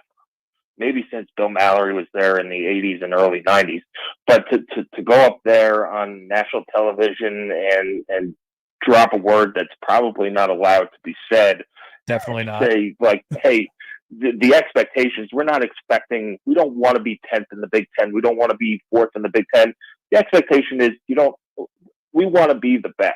And, you don't go into Indiana football, who was the first program to lose 700 games all time, and say that.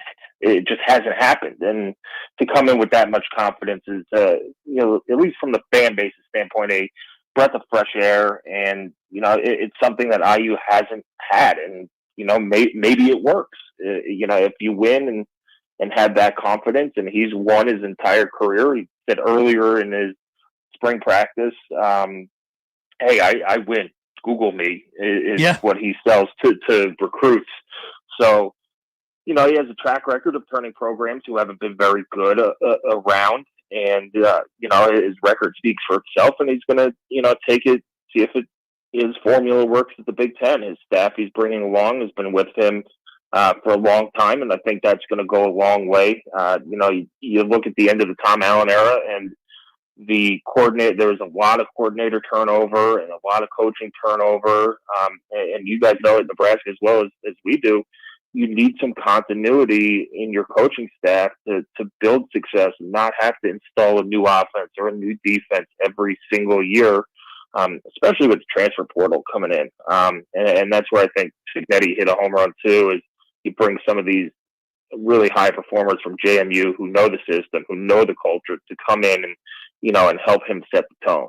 How does his bravado and what, I mean, you mentioned it, Google me, and he's really confident in where he's going to take Indiana, and he's confident right now in where they're going this year. Like, how does that sit with a fan base who, I mean, they haven't necessarily experienced much success in football, like you said, a 9-win season a couple years ago? How does that sit with are they fully embracing what he's bringing to the table in his first couple months? Yeah, I mean, first of all, I'm from the East Coast, so I'm used to this cockiness and all that stuff. So this is not new to me.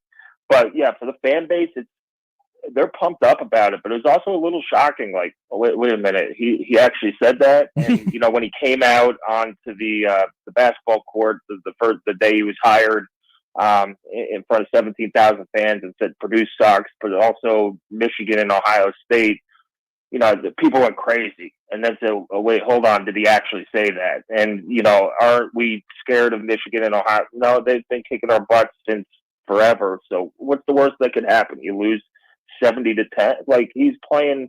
Yeah. He's playing with house money, and his confidence is something new that IU football has not seen. All right, you mentioned what he's brought with him, a whole bunch of James Madison players. What's the personnel look like? Obviously, there's been a ton of turnover, but if you start kind of at the quarterback position and you look around, what does the team and its personnel actually look like to you in his first season? Yeah, it's a win now roster. You bring in a lot of veterans, starting with quarterback Curtis Rourke from Ohio, who is the 2022 MAC Player of the Year. He's coming off injury last year. Played decently, but not at the level he did 2022.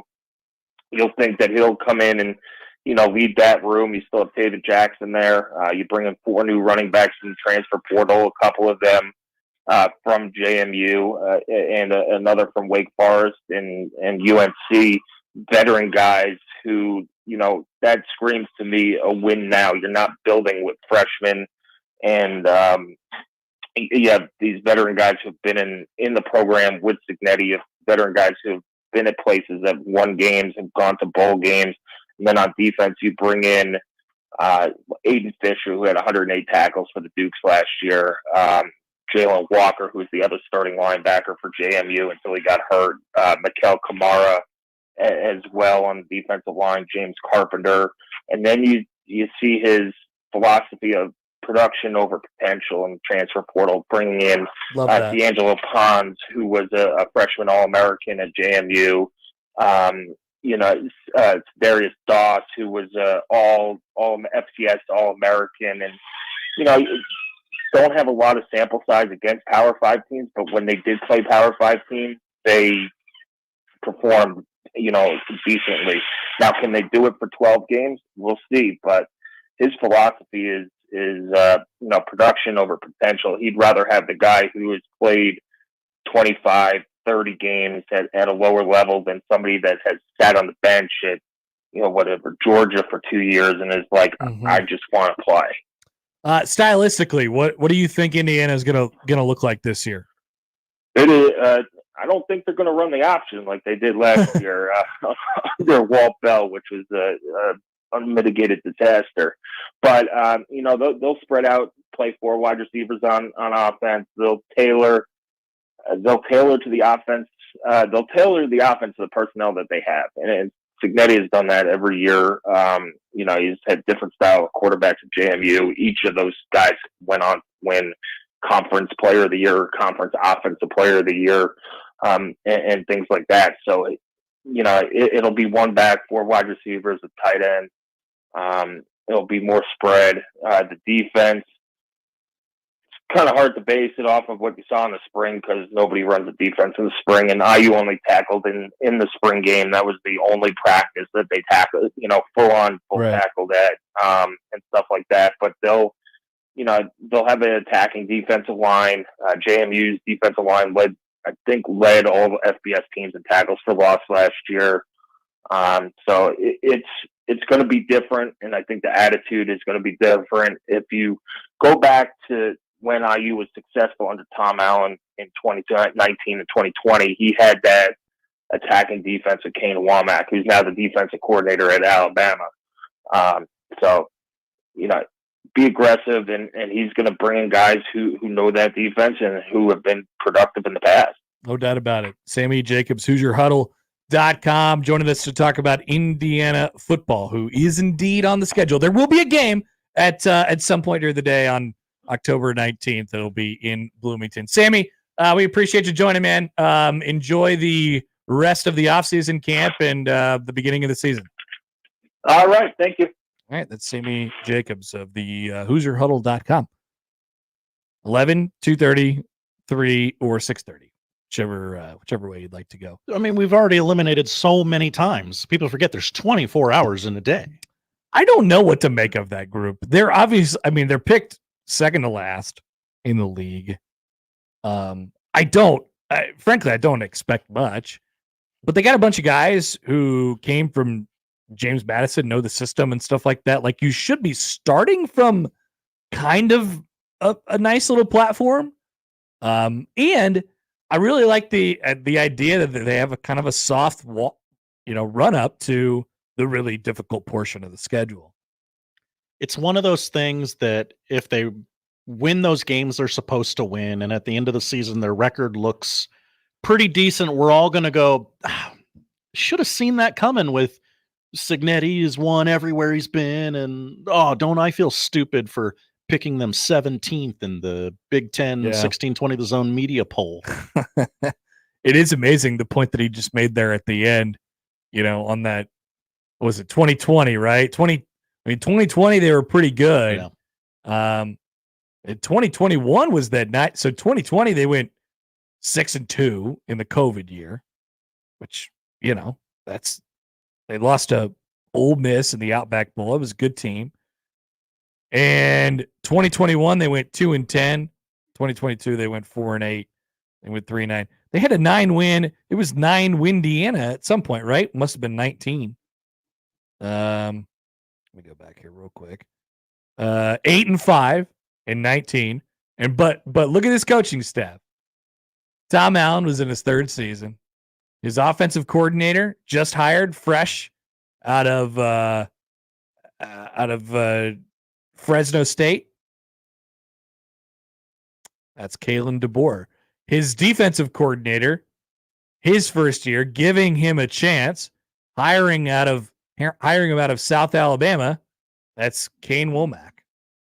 That's the head coach and the defensive coordinator at Alabama at the moment. Life comes at you fast, Josh. I received an email from Sammy. Sammy? Did he say, it was great to talk to you guys. I love you?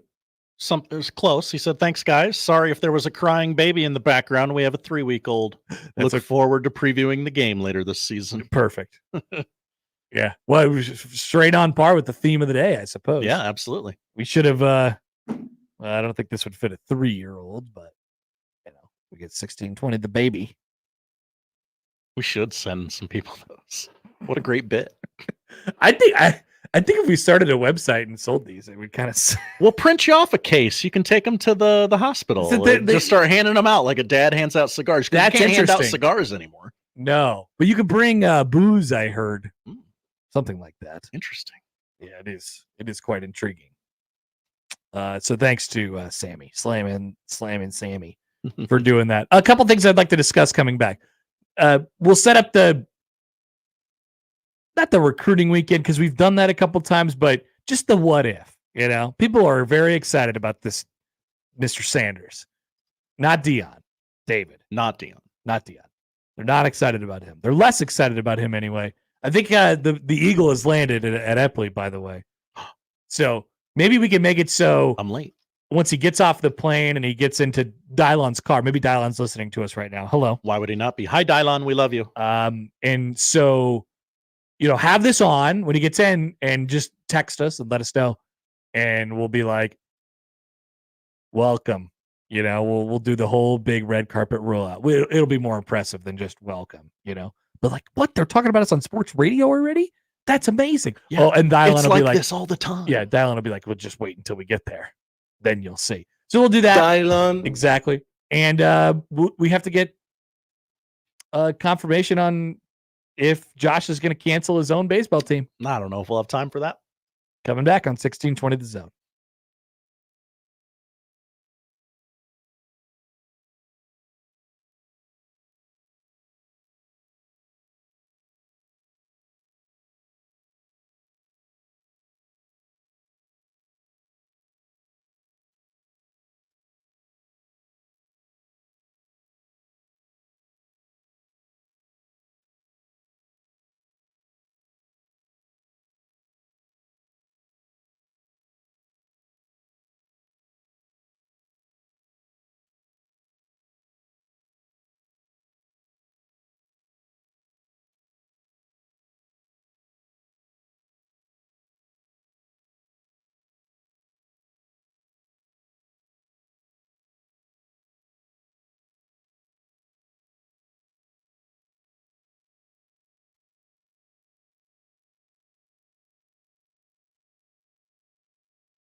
Let's get back to the Connor Happer Show on 1620 The Zone. Here comes the clown.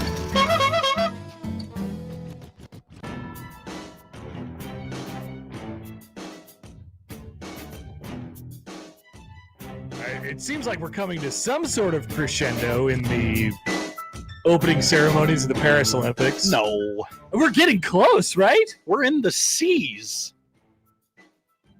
Oh, we're only in the seas? Oh, I'm sorry. We're not yet in the seas for the country roll call. Is that true? Yes. How long does this last? Many hours, like 3 or 4 hours. Are you serious? It started an hour ago, Connor.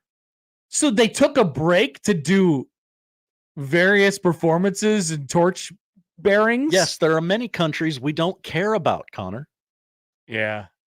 So when's the America part? I believe when's our time? Towards the end in the U's. Yeah, the U's. I guess our country does start with the U. So this will people forget. Our boat won't come out for another several hours. Yes. Interesting. Final few minutes of the week here. I'll be gone for the next couple out on we got 1620 the baby coming. So Binu writes in. Hi Connor. Hoping you'll address the Caitlin Clark drama before you head out on a paternity leave. Thanks. I'll save that for Josh. Oh, you're gonna make me say the thing? Josh and whoever else is here. Yes. Well, by the way, see. should I introduce you to some of the folks that you'll be hearing from? I think it would probably behoove us and the audience. I mean, John Schreiner will be here a couple times. You'll be hearing. There'll be a couple shows by Jack Mitchell, Time Traveler Jack Mitchell. Time Traveler Jack Mitchell, who had some interesting takes 2 years ago about what he thought might be going on today. And we'll introduce you to a new friend, Austin Jacobson, who has been doing some radio and Carney out in recent years. He'll do great. I was texting with him yesterday. Seems like a delightful chap. He is. He's a delightful young man. He's even younger than I. He actually might. He might be in the Nick age range. Oh, potentially younger. We don't need more youngs on this station. Nick might have some company over the next couple weeks here. We need a grizzled old. We need a well. I texted Severe, and he said he might be able to do a couple in the later portions of this. Okay. So when you say grizzled old, that's kind of what I feel like you were going for. I don't want to say that would qualify, but that would qualify. Told him if he was going to do any shows, he have to wear his jersey, his shirt. Yeah, we need that video. Indeed. I believe we have reached the C's of the country roll call. All right, in Paris. so we go what? C to D and then take another 2-hour break for Colombia. More dancing? 88 athletes. Yeah, they're wearing ponchos on that boat. It is raining in Paris. It's raining in Paris. Good. What do you think we're going to do when we host the Olympics? Which time? We're getting them both. We are? Yeah, LA is the next summer destination. Yes, I knew that. This week it was announced that in 2038 or something like that, Salt Lake City will re-host the Winter Olympics. Look at that. All those years of doing the X Games finally pays off. Well, they have hosted the Winter Olympics before. I remember, Josh. I remember. I was a young boy. Because you and Shafe love the Winter Olympics. No, I don't. I never said idiots. that. Schaefer said that. I didn't say that. What a weird I don't take. care about the Olympics at all. It shows. They're interviewing Steph Curry and someone at the moment. My apologies. Yeah, she's wearing sunglasses. I can't tell who it is. All right, Josh. So a couple minutes here before I set the scene for the Cruton situation. Cruton? The pain train has officially arrived, and it's here to pick up the Atlanta Braves. No. So let's get an official comment from Josh Odson. Will the cancel man cancel his own flesh and blood? After last night, they tried to suicide squeeze, biffed it completely. No one called a suicide squeeze. You're telling me the guy just ran? Yes. Okay, I didn't know that part. Then that same man completely overran a very easily catchable ball to end the game. Routine play. Overran it. Ramon Laureano is the hero of the night. And there have been very there's some very comical things that have happened with this team if you're watching from the outside. And so, Josh, if you're asking my opinion, I do think they reached the threshold of having the opportunity to be canceled. Right? There are some teams that you just can't, it doesn't matter. So, Josh, you were the cancel man. You canceled many things before to varying levels of success. Will you cancel your own baseball team? Yeah, just pain. It was pain everywhere. That's my recap of last night. A couple ways that I would like to take this. It's a pretty easy yes or no, Josh. If I ever see Ramon Laureano in a Braves lineup again, it's going to happen. I will riot. They don't have any more players. They're all dead. They're out of players. I DFA him, trade him, put him on a bus, leave him in New York. I don't care. I never want to see him again. You sound like a Mets fan right now. There's so many minor leaguers in that outfield right now. Your team's looking a lot like the Mets. They are very injured. I think they may be Freaky Friday with the Mets. Oh, God. Disaster. I don't want to cancel them. They're my guys, but it is not going to happen this season. Okay. I see no path to the World Series. Okay, you famously said that before. I know. What was that regarding? Nebraska beating Purdue. In basketball, which they famously did. They did. That was a good one. No path. No path. All right. So no path. I mean, I think you might as well just do it. You just say it. You know you want to. It's July 26th. The 2024 Atlanta Braves have been canceled. Look at that. I thought you wouldn't do it, but I knew I could goad you into it. Yeah. No. I think that's the right choice. It hurts me more than it hurts the team. I think it's the right choice. And now you don't have to be burdened by what they do on a day in and day out basis. You don't have to worry about what Ramon Laureano is screwing up today. You could just go on about your life, watch some other teams. Too many injuries to overcome the. Watch Bobby Witt Jr. He's going to try and win an MVP. I'm serious when I say I have taken a great deal of joy in turning off my team and what's Bobby doing tonight? Yeah, you don't want your team to make you sad. He is a thrill to watch. My team has made me exponentially sad for the better part of the last decade.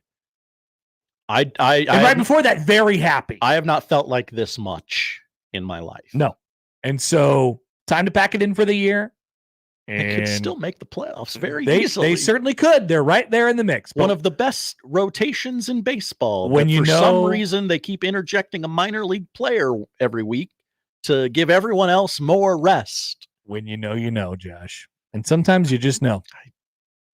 I feel pretty confident that they're not going anywhere. Cancel Boy has canceled yet another thing. Congratulations. Thing I love most, maybe. Yeah, that. I could tell that was hard for you. It was. All right, so David Sanders is off the plane. Well, I don't know if he's off the plane, but the plane has landed. That's what the people are telling me. All right, so I made this analogy earlier. I'm going to say it again because I liked it so much. Dylan Raiola, remember Dylan? 5-star quarterback, so yeah, do that. Dylan, because I spit hot fire. Yeah, that guy.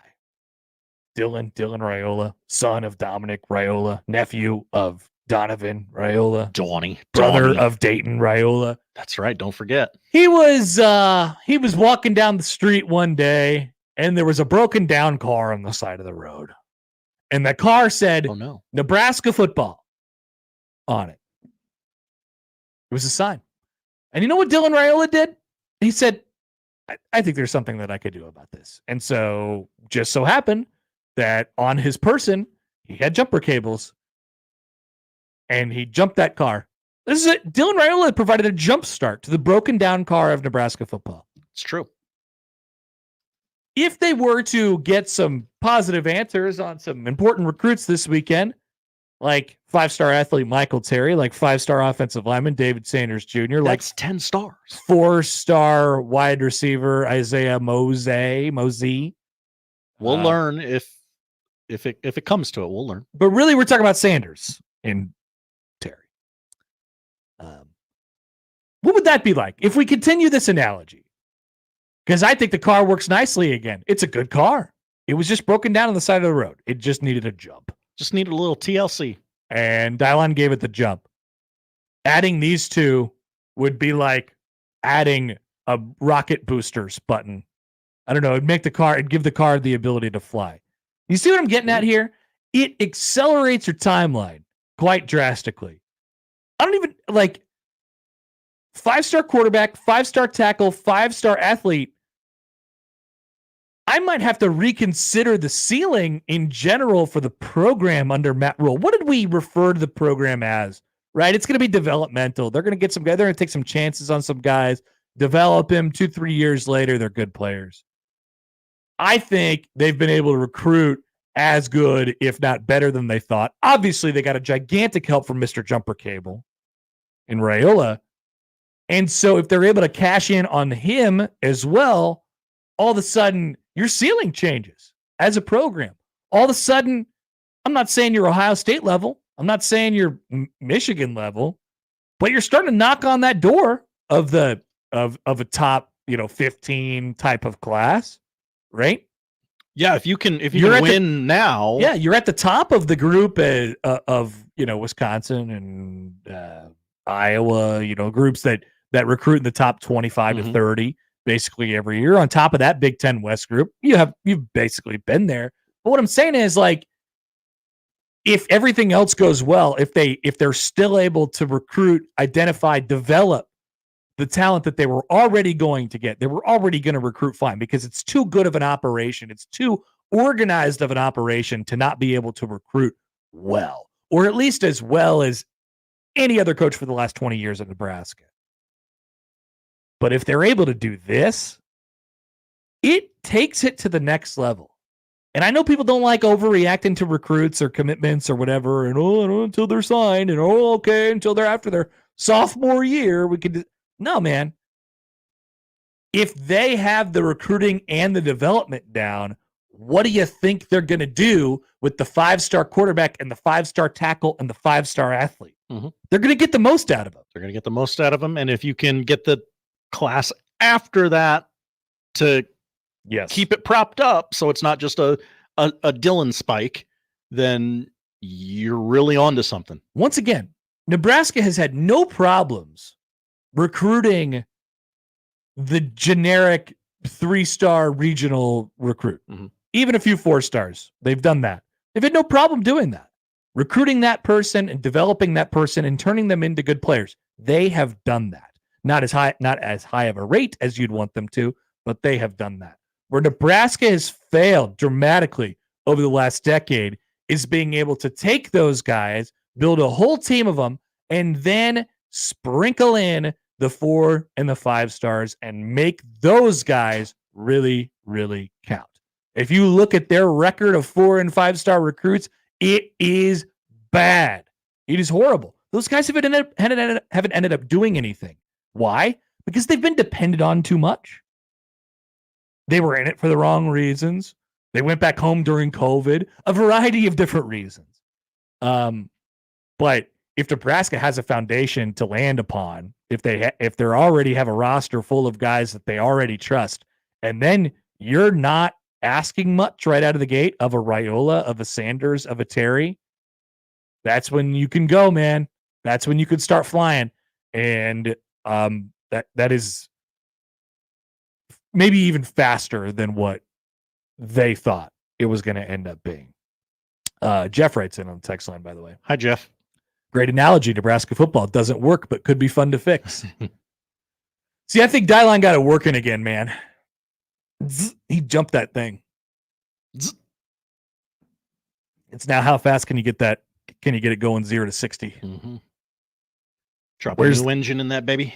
Yep. Where's the NOS? So that's your recruiting weekend preview. It's a big deal, in case you didn't notice. We'll come back. We'll get to the polls. We'll tell you what to watch on 1620 The Zone.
To the polls in a second. First, before I leave, let's play a little game. Love games. I love movies, is well documented on this show. And I'll be gone. Just trying to raise a child for the next couple of weeks here. So you're only raising the child for the next couple of weeks. Yeah, and then I'll be absentee father. Okay. And I'll return to work to hang out with you yahoos. Josh, how many movies will I watch over under for the next 3 weeks? Oh, I mean... You have a good understanding of this as a person who has had a child. I have, famously. Now, I don't know how much paternity leave you've had. I had a weekend. Okay, I'm sorry. but yeah, what do you think? I mean... Doesn't matter if I've seen him or if I haven't. You first of all, you don't just regularly watch a ton of movies. I do not. You will have time to if you choose to, but you think you're going to be busy with that baby. But that baby's just going to sit there and sleep. It's a lot of things to put into account. But you're worried. I've been there. Yeah, we watching that thing like a hawk. I have the number at 4.5. Okay, that seems a little high. I had it at 3.5, and then I upped it during the break when we were talking about it. All right, you can put it at 3.5. 3.5. 3.5. I'll report back. I really would like to know before the baby's born if the baby will be a good sleeper. It's going to determine a lot. I would also like to know. You got the video game too to compete with. Yeah, that is probably 3.5. 3.5, definitely.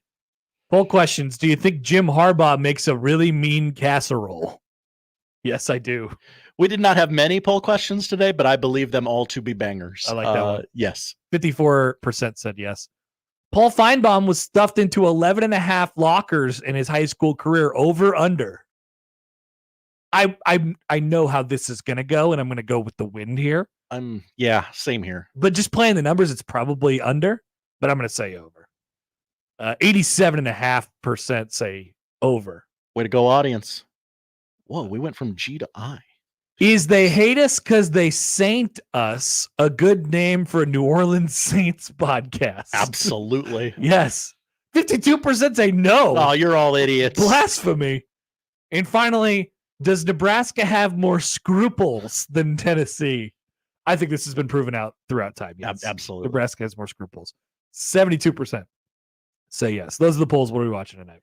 We are watching the Major League Baseball this weekend. Major League Baseball. Rangers Blue Jays in the Great White North, 6:00 tonight on Apple TV. It is yet again, if the Yankees are not playing the Mets, they are playing the Boston Red Sox. Correct. 6:00 tonight on ESPN Plus, 6:00 Saturday on Big Fox, 6:00 Sunday on ESPN, of course. Dodgers Astros, 7:00 on Apple TV. Padres Orioles, where Mike Loxley will throw out the first pitch tonight. Oh, tomorrow they will play on FS1. Your Roku game of the week, 10:30 Sunday morning, Reds Rays. Will there be anyone left in Tampa? No. The Olympics opening ceremonies going on right now. Fear not, it will re-air at 6:30 tonight with Mike Tirico, Kelly Clarkson. Will it be over by then? Peyton Manning. TBD on that, quite honestly. Tomorrow night, your primetime coverage features men's gymnastics qualifying and the women's 400-meter freestyle final, which is one of the most anticipated swims of the event. Sunday, 10:15 a.m., NBC, Team USA basketball, their first real game against Serbia, a team they beat very handedly in the exhibitions. People forget. You love America, Josh. I'll bet Nikola Jokic wasn't trying in the exhibition, though. Sunday night, NBC, you get women's gymnastics qualifying, men's 400 IM final, men's 100-meter breaststroke final. Also, you get Gold Zone with Scott Hansen. Josh, you're talking too much Olympics. It's gold. It's Scott Hansen. It's NFL. I like that part. AI Al Michaels, don't forget that. Oh, yeah. Oh, no. Can't wait for the first person to tweet out that. Oh, no. Nightly shows with Call Her Daddy for some reason, Kevin Hart and Keenan Thompson, and so much more on Peacock. We love Peacock in Big Ten country. Dear God. 1:00 tomorrow on ABC. It is the NFL Back Together weekend. What does that mean? I have no idea, but there's reports from training camp because, Connor, the Hall of Fame game is Thursday. Dear God. People forget. Is that it, Josh? That's it. All right. That's what we're watching this weekend. Josh is super in on the Olympics. You want to be best in the world, don't you? That's the show. If you missed anything, you can find it all at 1620thezone.com. The crossover is next.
Brought to you by Feeding America and the Ad Council.